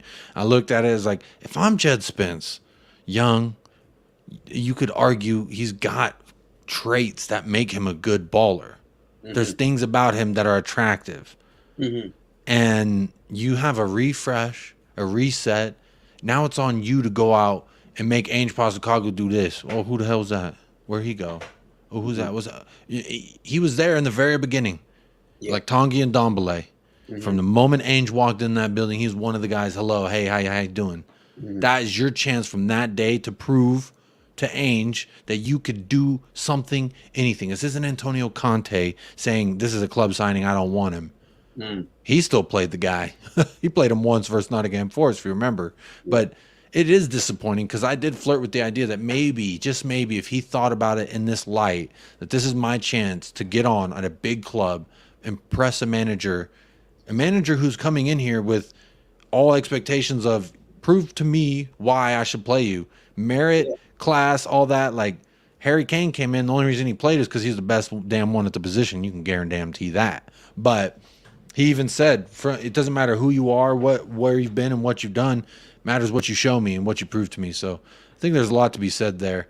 I did see a super chat come in from Mr. Double D, Donovan Davis himself, my Texas brethren. How you doing? Good evening. Says, grab a free beer on the way in. Hit the like, people. Hope all is well, fellas. But give me the 2 players you want in before the window closes. For me, I'm going get. I guess Tosin, he doesn't want to play for us because I want a center back. I need me another center back. Because I as much as I adore what Sanchez was able to do versus Barcelona and what he did in his cameo for Romero and versus Brentford, as much as I like that, I still think he shouldn't be third option center back. If Romero goes down, we don't need Sanchez filling in for a certain amount of time. If Romero gets a straight yellow because he took Erling Haaland's man bun by the scruff of his neck, you know, I mean, I don't want. So I need someone more assuring than an Ashley Phillips. I want one more center back. I don't care who, but as long as he's good enough to be that third option, I don't see us dropping cash on a big boy who can tap Soba. I think that's been done and dusted for a while now. So I really don't care. Whoever's fine coming in and fighting to be a backup on the left or the right or potentially challenge. Again, I want Romero to have someone challenging for that right center back spot. I don't want him feeling comfortable. I know you're the vice captain. Same thing with James Madison. I know you're the vice captain, but I want someone behind you to push you to show, hey, if you're not doing things right, we can easily replace you. And I think that's what Ainge would do. So for me, 2 players, I would love to get a Mohamed Kudus. I think he could play all 4 positions up front. He could play the 10. He could play the left. He could play the striker. I'm not trying to get overhyped on this man, but if he goes to West Ham, I'm going to be so mad. I'm going to be so upset because like Moussa Diaby, I didn't know homie was for sale. I didn't know we could go pick up that gangsta from across the town. So for me, I'm going to go Mohamed Kudus and then anybody, any center back, anybody. That's where I'm at. That's a good choice. What about you, Ash? It's a hard one. I've got my dreams and then I got reality. My dreams would have been a Tapsoba because I feel like the Tapsoba could fit in the left centre back or the right centre back, and I just think on the ball he could be really brave and really help us to pin teams in because he's so good in possession, and then also he has enough pace to kind of get back, and he's actually, as a defender, I feel like he's better than Mickey van der Ven, and I think Mickey van der Ven is up there. But I mean, just having that option that Hey, I just want you to know, Rich in the YouTube chat, I seen this. Jacob's always back Romero, and this is the channel where I first heard about Van der Veen, and it wasn't when we were linked with him. I promise you that. Sometimes it's just good when you as someone who creates content, you throw a million names out there, and when one of them sticks, you're like, yes, I got one. I got one. It's like fishing. You know what I mean? You go out fishing, you throw the line 100 times, you maybe catch twice. But each time you catch one, it's special. I don't care if it's a guppy or if it's a damn whole carp. You get the whole. So I will take that one. I will take that one. Big up Side Dancer. Big up everyone tapping in the chat. See about 100 of you in the house. Make sure you hit that like or dislike. It's a free universe. You can do as you please. If you want to help the channel, you want to be supportive of what we're doing here, hit that like, hit that subscribe over there for ASHMATIC's channel as well. Southview Coys got it in the title. No excuse to not go over there and hit a like and subscribe and say and tell them where you came from. But do have another question here. Wait, did you finish telling me? I was like, wait, who? In the middle and skanked to me, but sorry, yeah. All right, that's right. It's cool. Basically, Tapsoba is not realistic, so I'm gonna go for the player I looked at on my show, and his name is Montesa Talbi, Talbi. For those who want to research, I'll pull him up as you talk about him. Spell that for me just one more time. This is the surname I'll give you: Talbi, Talbi, and from Lorient. Talbi, yeah, Montesa Talbi. Montesar, that's a hell of a name, I'll tell you that. He plays for FC Lorient. Lorient. Okay. And he's basically, I went on transfer market, and he's worth 8 million. 7.6 for SofaScore. So yeah, right around the same ballpark. Yeah, exactly. So 25 years old. He plays predominantly on the left side, but he has played on the right hand side for Tunisia, and he did play in the World Cup as well. But you can see his heat map there. He's predominantly the left. This was last year in League. He plays in the back three. So he was the central centre back. He is right-footed. But in terms of winning the ball in the air, he's that guy. He's that person. If the ball goes over the top, he's diving in. And he's winning those headers. He's that type of leader that he would just throw his body in the line. His blocks are up there with Sher. Do you know what I mean? He's got the ability to progress the ball, so he's comfortable in possession. His long balls are brilliant. He's really good at long balls. And yeah, blocks, that's his name. He almost averaged 5 clearances a match, 4.8 over a 33-game span. That's pretty impressive to have a 4.8 average of clearance. They're tough on you defenders. They'll give you 1 tackle, 1 interception, you know what I'm saying, even if you got really 3 cheekies, but they only give you 1 or 2. I mean, to have damn near 5 clearances per game, that's pretty impressive. I'm not gonna lie. Yeah. I like it. Yeah, so like I said, his biggest attribute is his heading. Really strong in the air. And I just feel like Romero, Mickey van der Ven, they're not bad at heading. They're not bad in the air, but I just feel like at set pieces or balls coming over the top or diagonal balls, Man United were always trying to hit that kind of diagonal against us. I feel like positionally, he knows where to be on the pitch. and when to win those headers, when to step, when to kind of back off. And he's good at delaying. So defending, you've got different types of defending. You've got the last ditch defending where you kind of need to recover that ball and do that mad slide tackle. And then you've got that defending where a bit like your, I'm going to say the name, but you know, like that Italian style kind of defending where you kind of, instead of engaging early, you kind of delay to help to make your other teammates to come back and help with the defense. So he's good at that, if that makes sense. But and he's young, but not too young. 25 is a decent age. I think he's better than Tosin, if I'm being honest. Obviously, he's not in the Premier League. Obviously, he's done it in the Premier League, Tosin. So Donovan Davis, he says, Ash made me get up from my desk to make sure I heard that name.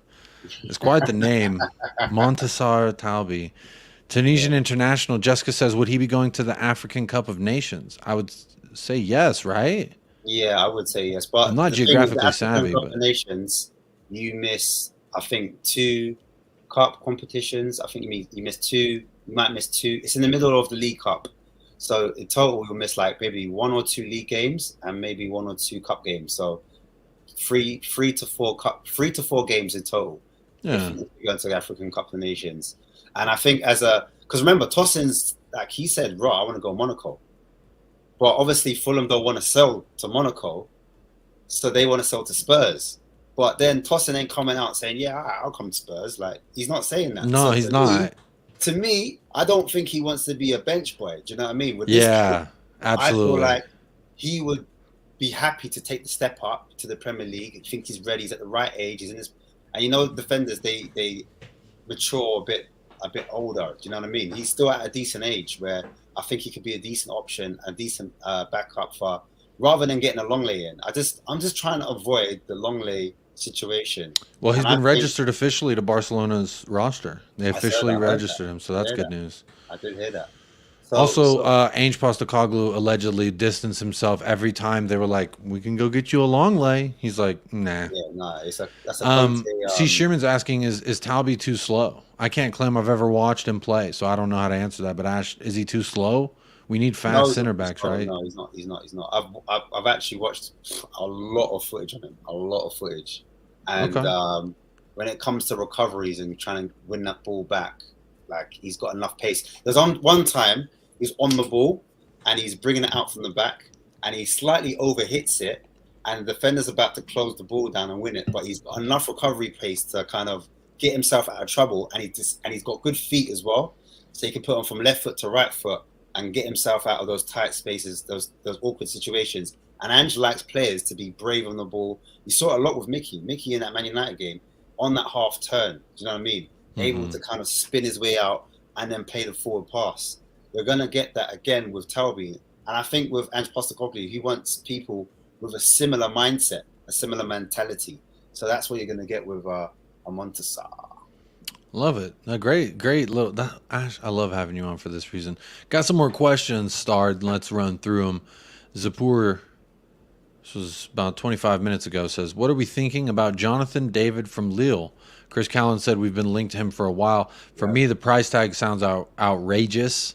As an American, I've seen him play many times for his country and never thought this guy leads their line very well. I've always thought, damn, they should start Alphonso Davies at their striker. I mean, I know he plays left winger for them.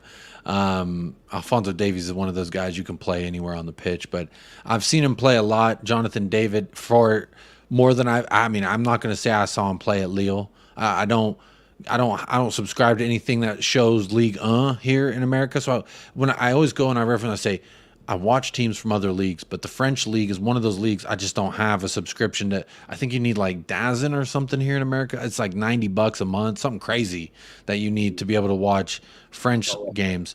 So I have a Bundesliga team. I have a Serie A team that I watch, and I keep track of who their opponents are. And I'm like, oh, who do I like from that team that they just played? And that's kind of how I do my scouting, is by just picking a club to follow for a season and watching them play and analyzing it that way. But Jonathan David, I'm not going to sit here and say I've watched him play for club. He could be a beast for the club. I don't know. But anytime I've seen him play for his country, not really inspiring. It gives me the same vibes that I get from Richarlison when I saw him at Everton. Just doesn't seems more hype than he's got product, and I don't know that I want that. I mean, I'm sure he's a great player, but the price tag's outrageous. Go ahead. This player is a perfect example of the argument we were having earlier. Now, I've looked at Jonathan David also at Canada, and I was like disappointed with him at the World Cup. And I know not just in that, in CONCACAF too, disappointing every time he plays for Canada. It was because when I looked at the data was screaming like this guy is it. This guy is the next guy. And he was not just linked with us, he's also linked with Manchester United. Manchester United were heavily linked with him as well. So he's been a player that's been linked with a lot of top European clubs. He's been on their radar. When I look at him at Lille, he looks amazing. Like his first touch is great. He's able to operate on the shoulder, but then again, similar to Tony, he's able to drop in deep and hold on to that play. You know what Richarlison is meant to be doing? He actually can do it, and his passing is also exceptional. He's got good passing range as well. Short to medium passes, really good at interlinking, finding his teammates, letting his teammates run in behind him. But he can also do that where he kind of spins off that last defender's shoulder in between the centre back and the full back, arriving at the far post, able to do those tap-ins, but also able to take a man on. And those are the clips I've seen when he's at Lille. But at Canada, it's like, when I've actually watched him, it's not translating. So it's like the FBF ref or SofaScore, amazing player. But in real life, it's like, when I did look at him, because I knew we were linked to him from all the way then. So I was looking and paying real close attention to him. And even like strength-wise, I thought he'd be a lot stronger on the ball. I don't know if you got that as well. Yeah. I mean, that's the thing is he looks like when you watch him off the ball, you're like, there's something there. As soon as he's got that ball at his feet, I'm just like, what'd you do? Why decision making? It just never moved the radar. I've always felt like he's more hype than he was product. Personally, that's just when I saw him in Canada. But maybe for Lille, he's balling out, and I'm missing on him. The thing is, as well, just to finish off on him, like the price tag, I get it, is high, right? And strikers are inflated at the moment. If you go for any striker, I personally think the minimum wage now, the minimum asking price is 60 mil. You know, that's what you're gonna get. 60 mil for a striker. I can't see anyone else. Well, yeah, I mean, if they look at it and say, "Oh, y'all spent 60 on Richarlison," you definitely would spend 60 on this guy. Yeah, it's kind of tough. So I'd rather go for Vlahovic. I know he hasn't been doing well at Juventus, but I'd rather spend the money, and I think we could get him for cheaper than Jonathan David, if I'm being honest. And I know what he did at Fiorentina. I think in the system that Allegri plays him in, it's not suited him. He needs to be in a front-footed attacking team that like to press high.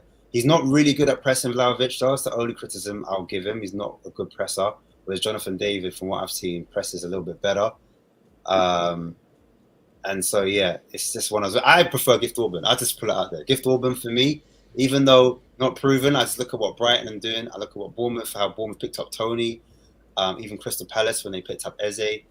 If we're not going to behave like a Man United or a Chelsea, we can't then turn our nose up when we're going for players that are led by data analytics. Mm-hmm. And if he's coming from a lower league, we're just going to have to trust in the numbers. We're going to have to go for that. It might not work every time, but from what I've seen of him, it's Gift Orban all day for me. I mean, if you can get him for 30, I mean, imagine you get Vlahovic, you get Gift Orban right now. You ain't even spent the Harry Kane money. If you get 50, 30, that's 80 right there. You ain't even spent the Harry Kane, all of it. I don't know if you've heard about this rumor, Ansu Fati. I did him as well. There was a comment earlier that brought up, I think from Callum Roche, that said, have y'all talked about the Ansu Fati rumors? Yeah, I've heard his name even last January. I heard it rumored around. Like, seems to be one of those names that were linked with quite a few. What have you heard? He scored against us in the preseason. He actually came on and he just banged it. I think in front of goal. Only thing I remember from Barcelona's side, Lamine Yamal. Yeah, who's this kid? Who's this kid? Who's that? Who's He the, stole where'd the he, headline. where'd he actually come stole the from? show. That I kid can't lie. came on, made everyone his Amazing. little, made everyone his bitch, and Yeah, I was like, this kid was born fucking 10 moons ago. no, he was crazy. 16-year-old or 17, talented. But 16, insane. yeah. Is he originally from Morocco? But obviously he's got a Spanish passport. Lamine Yamal. Yeah. Let me- Anyway, but the point I was making was about Ansu Fati. Ansu Fati for me is not a winger. He's just an inside forward. Like the way he's clinical in front of goal, and obviously he's got a bit about him. He's like his skills are crazy. Like he can dribble, he can burst past plays, got a bit of acceleration. He'd be a great signing. I think he'd be the marquee signing if we ever did get him. I don't know if he will come to Spurs because he's such a big player. Like I can't stress that enough. But I don't know. The only problem with him is his injuries, his history of injuries. So he had a meniscus knee injury that kept him out for a long time, and then he had a few hamstring injuries, and you start to think about a man like Ryan Sess. But that's the only thing I would say about Ansu I don't Fati. like thinking about Ryan Sess. I don't. Yeah, I mean, but yeah, what I'm saying is that's the only thing I would say about Fati. If it wasn't for his injuries, I would say bring him in, but I don't know whether he'd want to come. I mean, they gave him the 10 after Messi left. You got to imagine they had some fucking hopes. I think that's what hindered him. I think he had too much pressure. That shirt too heavy. Yeah, you know what I'm saying? So 10 burning a hole in his back. He goes to a club where he's the main man, no pressure. imagine a world where Madison doesn't get the number 10 shirt. We bring Fatty and we're said, okay, now our number 10 just left, and here's the number 10, Fatty. Show us what you can do. I can't shake these number 10s, bro. I can't shake them. But he's so young. He's only 20. Like I think he's 20 years old, and it feels like he's been playing 21. Yeah, he's. It feels like he's been around for a long time. 21. Can you do something for me? Yeah, man. Next question that I've got starred here is from Jay Ashraf. Says, question for Ash. How confident are you Orban, if we sign him, can adapt to the Prem League? For me, I'm real quick. I know this was for Ash. I'm going to just put my little 2 cents in here. I'm going to say this man can score no matter the setting. Conference League, no problem. Belgian League, no problem. I think he can. When you look at even just the comps of this man, he can finish in every fashion. It's not like 5 of the 10 goals you see are tap-ins. No, there's a right foot, left foot, him taking the ball, driving it into the box and shooting, him receiving the ball in the box and first touch, headers. The complete package for me, Gift Orban. What about you, Ash? For me, more than anything, it's the audacity of the kid. It's his bravery. You just can't teach that. And he just got it in him. Like, he's a man that's just going to... Like, when you're a centre forward, you just need to have that belief. You need to have that something about you. And he's definitely got it. When he's in that box, that's when he becomes alive. And I think that's why people are comparing him to Jermaine Defoe. Because he's got that low centre of gravity, that low backlift. He doesn't need that much to kind of hit it with so much power and velocity, hit it into the top bins, top corner. Different types of finish, as you said, bottom corner, top corner. Checks all boxes as a striker, finishing-wise. Like, literally in front of goals, composed. He can finish like those one-on-ones or 1v1s. And unlike Richarlison, it's like when a ball comes into him, Richarlison sometimes loses balance and goes down really easy, goes to the ground too quickly. Whereas the Orban is stronger on the ball, more ferocious. People do criticize him for his first touch, but he makes up for it in his balance and his agility. And his I would say, power. I would argue if you're talking or hating on Gift Orban's first touch, I would say look at Richarlison's first touch. Of course. How many times there was a time he did perfectly well in basketball? They call it boxing out. There's a ball over the top. I think it was sent from Romero. It was across a play and it was into him, and Sonny was ahead of him a little bit, and he did a good job of shelling off the defender, keeping him on his back. Receives the ball, no one there, no one there, and this happened versus United. And I remember being like, why did he do that? Why didn't he just bring the ball down like Alfie Devine did when he had a cross? Why did he do it like that? I mean, for real though, why did he do it like that? Instead, what he did is the ball, he decided to head it to Sonny, and it was an incomplete pass because he's first timing heading it. Like, I get it. If you've got a man on your back and a man in front of you, you want to go up and poke that ball up to somebody else. But Shirley, but don't call me Shirley, in that moment, he could have just brought the ball down with his foot. First touch. I've just not liked what I've seen first touch wise from Richarlison at all. I would say with Richarlison, it's his first touch, his decision making as well. His passing as well lets him down. Is because his decision making is not good, because his movement in the box should be that it opens up for the eights. The eight should be getting a lot more chances because of his movement and his ability to pin the centre back, to kind of make the centre back, oh my days, I've got to stay here because Richarlison's there. And then Richarlison makes that run into the 6-yard box. The centre back can't move because they're marking him, and there should be a lot of space on that penalty spot or the back stick or etc. And even Richarlison should be assisting a lot more. He should be cutting across the box, and then switching it the other way round to assist someone like Maddison or Son that's arriving late, or even Sarr. And he should be creating goals. If you're not scoring goals, you should be helping out your teammates. He said he's been working hard in training, and he's been scoring in training. And so let's hope that kind of... Let me ask you this about... So Richarlison... there was a quote that came out, and I originally thought he was taking some accountability for his lack of goal contributions.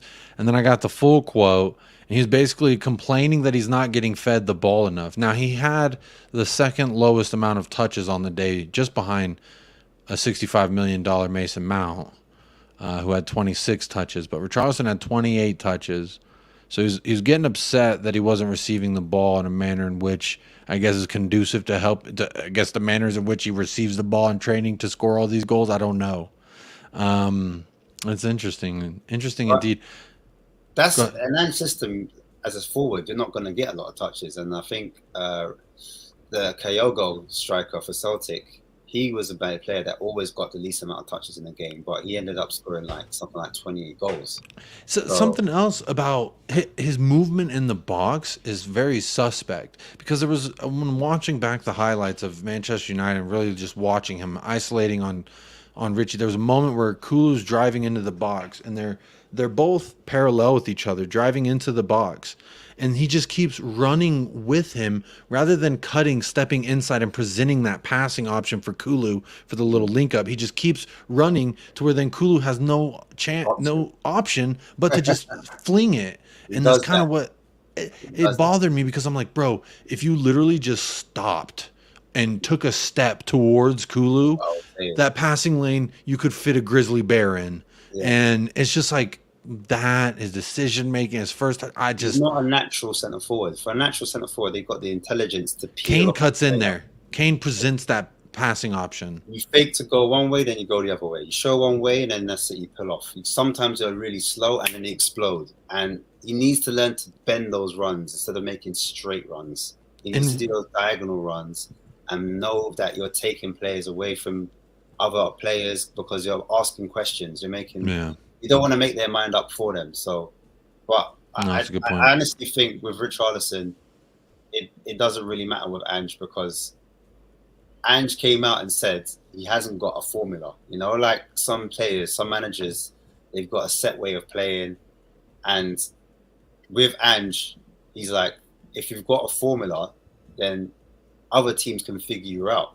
Do you know what I mean? Mm-hmm. So it made me think that, what if he started playing like players that we think that are wingers in different positions? We really seen it with some playing the front runner, the centre forward. But what if someone like Solomon played a false 9? What if Kulu played in the 8? And I'm not saying they stayed there. I'm saying at times they kind of, ghosted into those positions. They kind of flirted with those positions, and then they kind of moved around in a nice fluid system. I like the fact that ANGE came out and said that. So I just thought, yeah, that's pretty cool. Got a couple more questions before we wrap up this show. It's been a great one so far. Cloud Clixa says, why don't we bid for Jota, former Celtic man once out of Saudi? Allegedly, they're willing to let him go on a free after they spent 26 mil on him, and now they're licking their chops about Liverpool's Mohamed Salah. Which, I mean, I pulled this up like 3 days ago. This right here that you can see on the screen about Al Ittihad fans being upset about the Jota signing. There was some. This was like 4 or 5 days ago. This was coming out, and I was like, this seems like a far-fetched idea. No way. They're literally going to pull Mohamed Salah from Liverpool this late in the window. No freaking way.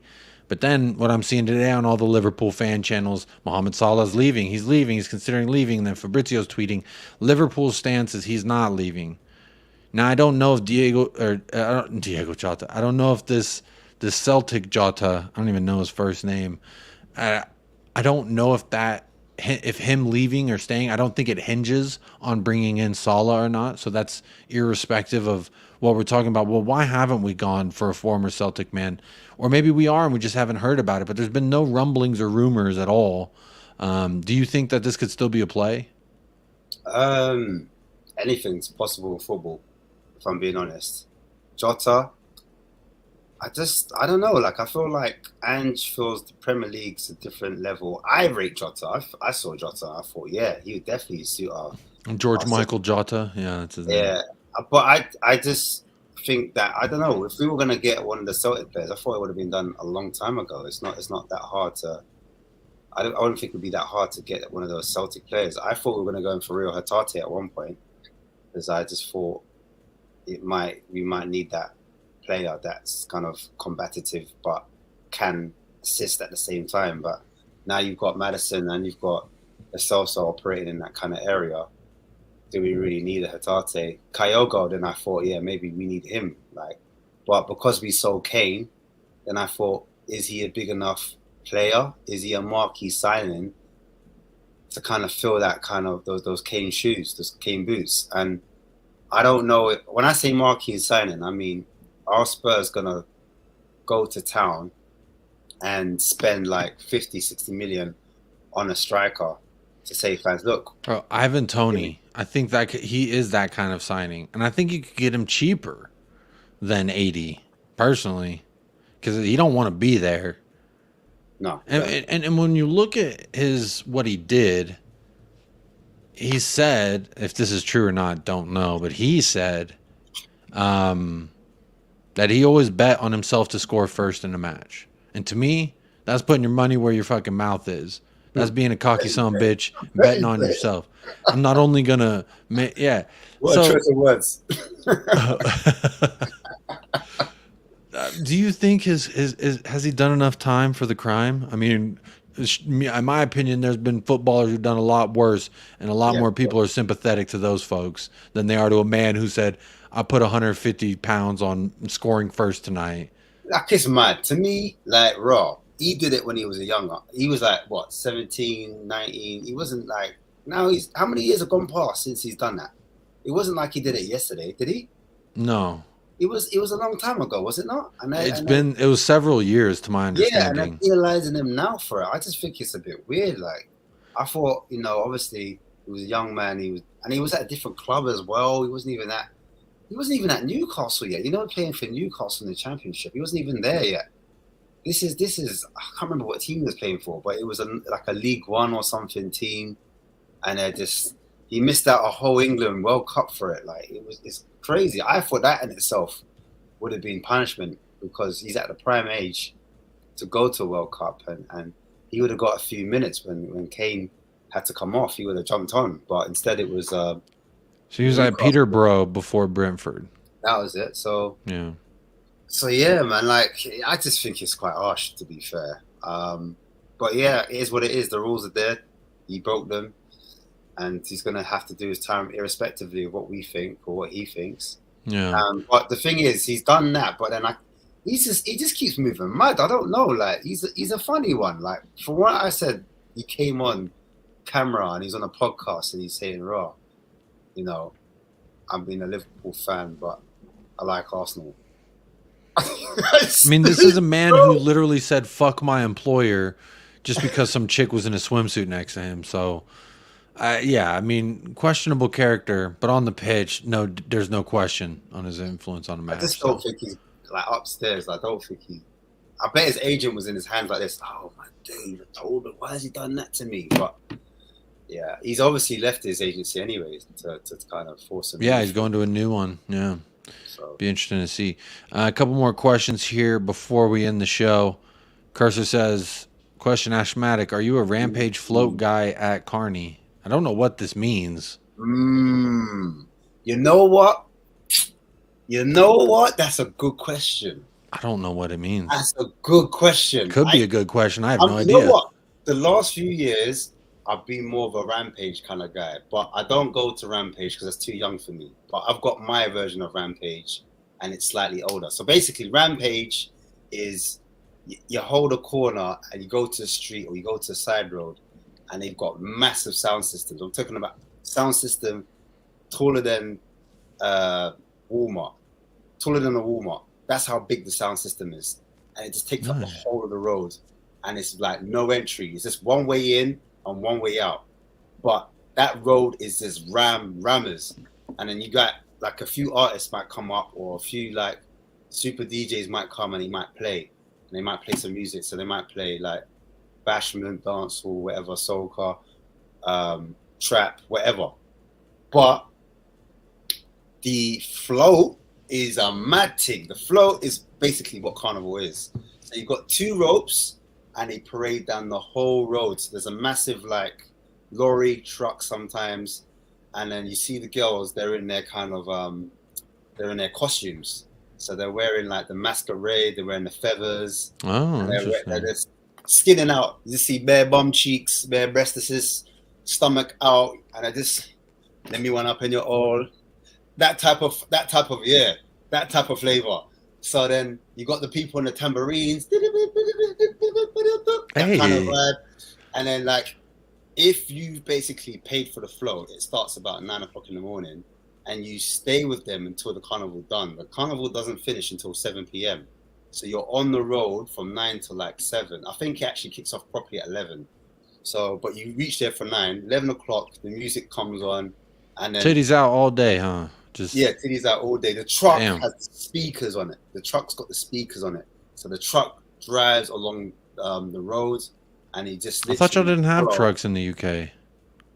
No, they got trucks, man. They got like pickup trucks. You got like Ford, a massive F1 lorry. Oh, like moving trucks. Okay. And then the lorries are open, so it's not like a closed lorry. It's like an open lorry because you can see the artists, and they're talking to the people that are on the side of the road. But if you're on the float, you're kind of in the float, so that you could dance with, or even if you're on the side of the road, you can join the float and you can dance with the people. And then you keep it moving, and you can join another float, and you can jump to another float. And when I was younger, I was more of a float guy. But lately, I've been more of a Rampage, as Cursor said. But I like the floats more. I can't lie, the floats are way more fun. But I just think that the Rampage things is just more my music. I like hip hop, old school hip hop, R&B. I like new school. I like trap. I like bashment, dancehall, whatever you want to call it, 90s dancehall. I'm more that kind of guy.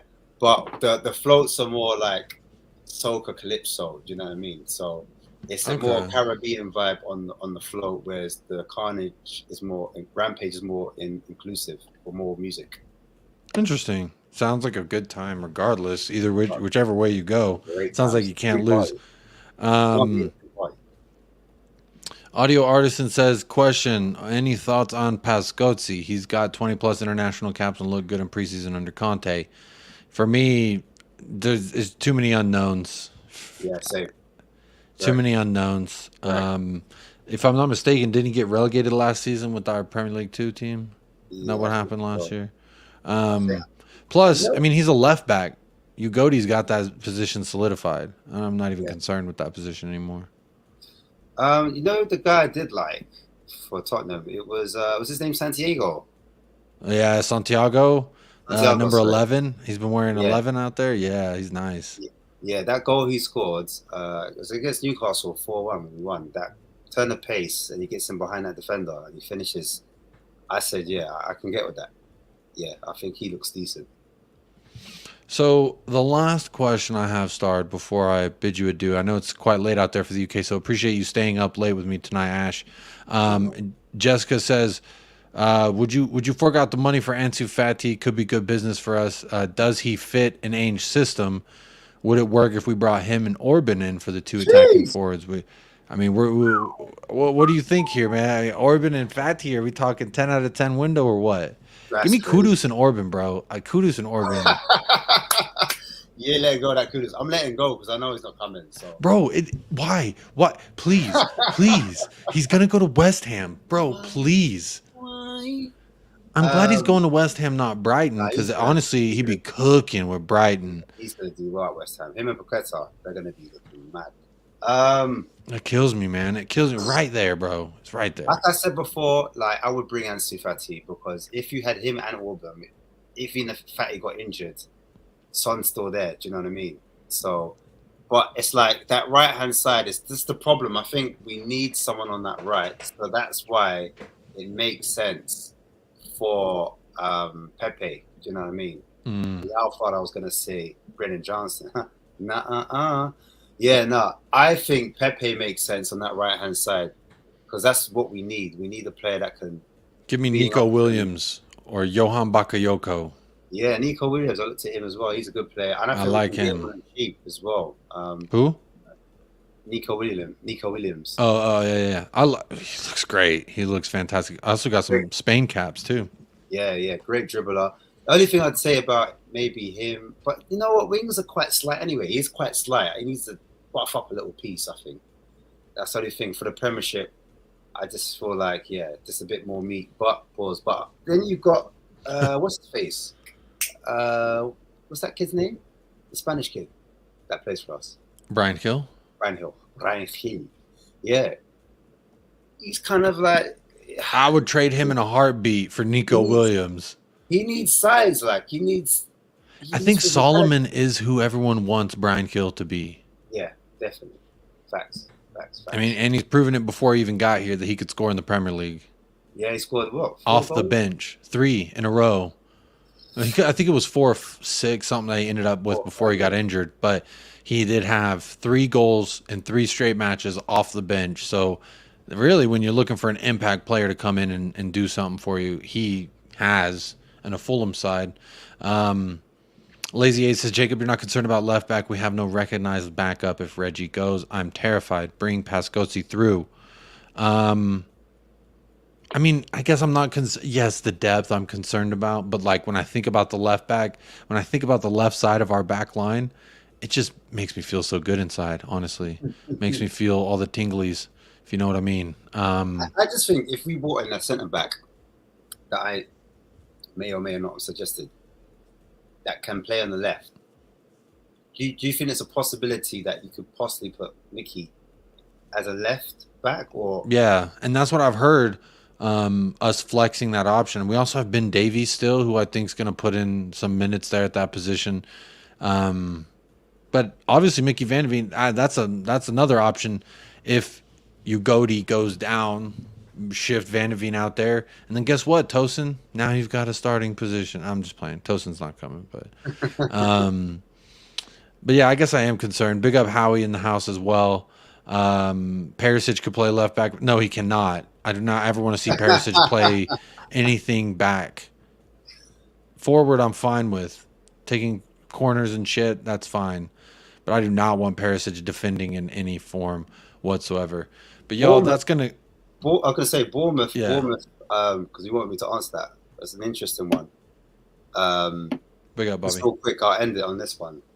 I thought they played well against Liverpool. I can't lie. I thought the penalty was harsh against them. I think they're going to press us. Really They're a high-pressing team now, aren't they, under that new manager? Yeah. He was the Spanish team he used to play for, to coach. Forget their name. Not Mallorca. Is it not Sociedad? Anyway, let me look. He basically likes Rayo Vallecano. That's it. Blue and white. Yeah. So basically, he likes to press. He likes to press a lot. And I saw in that game, the first chance they created was a direct long ball. So he likes to go direct as well. He likes to get straight to the point. A bit like what Conte did on Mourinho. They just did those long balls, straight in and attack. But what he did well, I think they had one goal was offside, but what they did well was they pressed Liverpool. They forced them into mistake. When Alisson tried to play a ball into Liverpool thought they could have lost that 3-0. Yeah, they could have easily. They tried to play a ball into Trent, and Trent's their inverted fullback that's playing as like a DM at times, and they saw that as a pressing trigger. So they didn't really press the goalkeeper, they didn't press the defender, but as soon as it went into Trent, that's when it jumped on him. No. And they got the first chance because of that, and then it was ruled off offside. It happened again, same thing, a ball from their centre-back in Van Dijk to Trent, and Trent had a baggy touch. They were onto him like flies to shit. They grabbed it, and literally they scored from it. They scored from that goal. Now, I think when they play us, I think they're going to go around the same route. They would have saw what happened against us, against Manchester United in the first 10 minutes where we looked a bit nervy, and we were trying to play it out from the back. We were trying to play it into either Basuma or we were trying to play it into Porro. Now, Porro, sometimes when he was getting that ball with back to goal, he'd take a touch or too many, and that's the reason why we couldn't play out of the back. We couldn't play out the press. And Garnacho was getting a lot of joy on that left-hand side because we couldn't find Maddison. We couldn't find the players that were higher up the pitch. Even when they went into Sarr, that dropped into the right-back position, they were trying to press. So I think that Bournemouth are going to try to do that same type of approach against us. But I think the difference with us in the second half was that we pushed up the pitch a little bit higher, and we created a distance between our centre-backs and our inverted full-backs. So before we were quite narrow, so it was easy for them to congest us and win the ball high up. But I felt like when we kind of stretched the pitch, made the distance a lot harder, we were able to play out the back a lot easier. So I think that being said, I still think we'll concede maybe 1 or 2 goals if the defence is a bit nervy. But I'm ultimately going for a 3-1 victory. I think we'll win 3-1. I think there'll be goals in this game because they play with a high line. And Liverpool did get at them because their fullbacks, they like to overlap and they like to push on. So there's going to be a lot of space for players like Son or Kulu if they're there to attack. I'm curious to see. No, sorry. I was just going to say that on that point, I'm curious to see if they come at us. This is what I said about that United match. They looked like they were ready for that high-pressing fight that we brought to them. And they hung in there for about 30, 40 minutes. But, hey, you know what happens when you stand in that ring too long with old dusty golden gloves? ANGE POSTECOGLOU. It turns out you don't want that fight. You can't hang in there. You're not that guy, pal. You are not that guy. And you know what?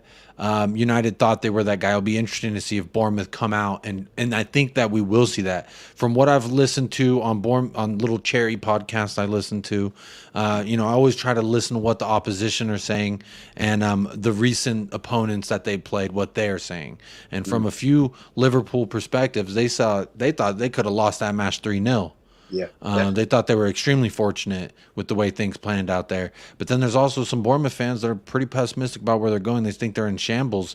I think they have some decent pieces. Obviously, letting go of Jonathan Lerma, who was a major cog that I think was a reason why they finished so decently in the table. I predicted them to go down, quite frankly, last year. But they sold Lerma. Lerma plays for somebody else. I can't think about who it is now, but they sold him. I know that much. And but they bought your guy though, from Leeds, Adams. They did bring Tyler Adams. I forgot about that.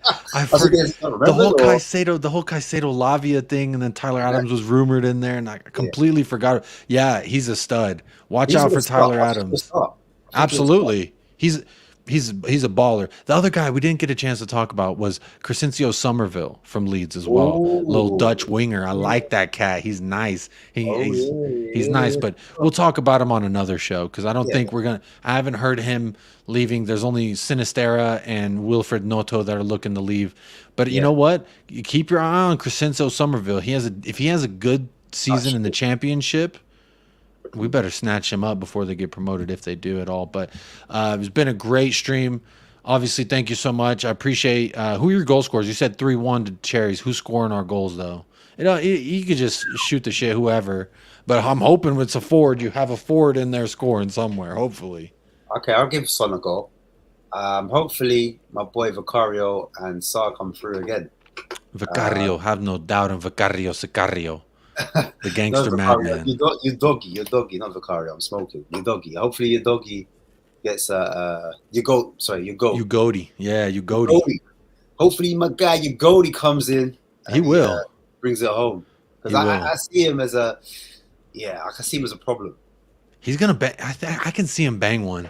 I can see him get into that space and bang. He was floating everywhere. You see him. I think he took a couple people lunch boxes on one sequence. We were bossing United. God, I keep thinking back to Sarr pushing over Mason Mount and him.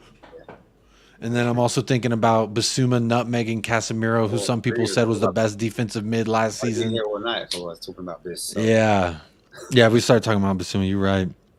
We will be here all night. Also might start. Big up, son of a gun. Before we end it off, grabbing that YouTube membership. Welcome to the Lover's Lane, son of a gun.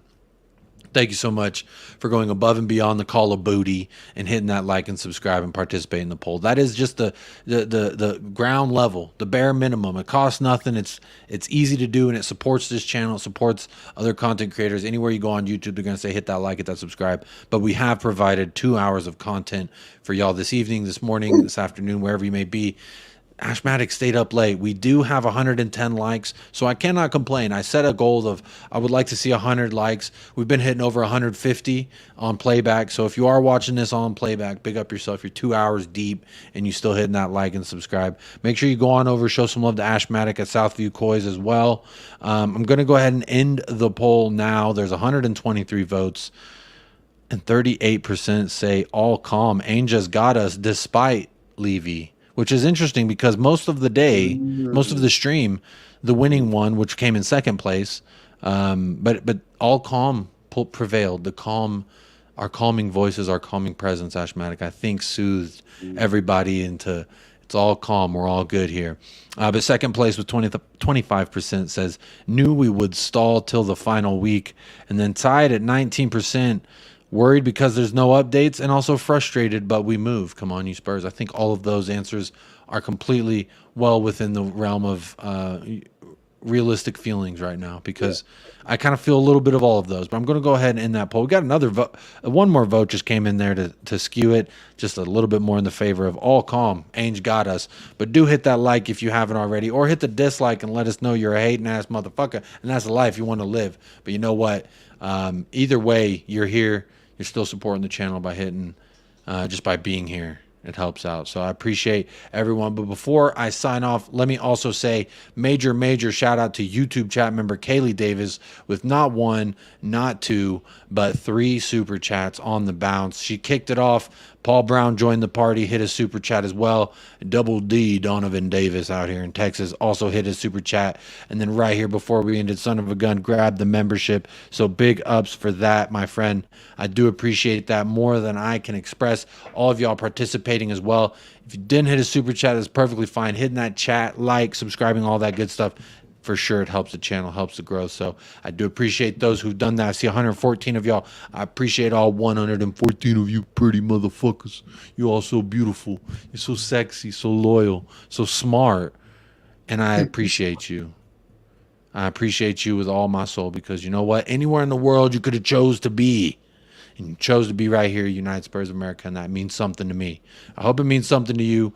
I will be sending you over to Sarcasm City TV, so go ahead and grab yourself a drink. Don't go anywhere. Don't click anything. I'm going to send you over. Say USA Raid or say Jacob sent you, and just show some love. A great guy, great content creator over there, and flawless, so go show some love to what they're doing over there. But until next time. Ash, you have any final thoughts before I say goodbye? No, man. It's been a great show, man. I mean, we could stay here the whole night. That's what I'm saying. 2 hours flew by. But yeah, man, there's so much to talk about. I mean, in the system, I'm only touching the surface. But guys, if you want to know more, again, just jump on Southview Coys. We've got a lot going on. There's quite a few of us as well, not just me. But yeah, watch out for us in the future. Our next show is actually tomorrow. I've been seeing y'all live almost every day now. It's crazy, isn't it? Yeah. Putting in some work. So get on over there. You can catch some more of Ash over there at Southview Coys. Appreciate you spending this quality time. I could spend here talking all night to you, my friend. But I do have to go be a husband and a father, and I do have to use the restroom. So I've actually had to use the restroom. I've needed to take a leak since the 30-minute mark. I remember being like, damn, we're 30 minutes in. I really should have used the facilities before I kicked it. Gone, I'd have just taken over. Anyway, it's all good. No, I appreciate you. I appreciate everyone who's tapped in. Make sure you hit that like if you haven't already. But as always, stay fresh, stay blessed, up the lads, and come on, you Spurs. Coys.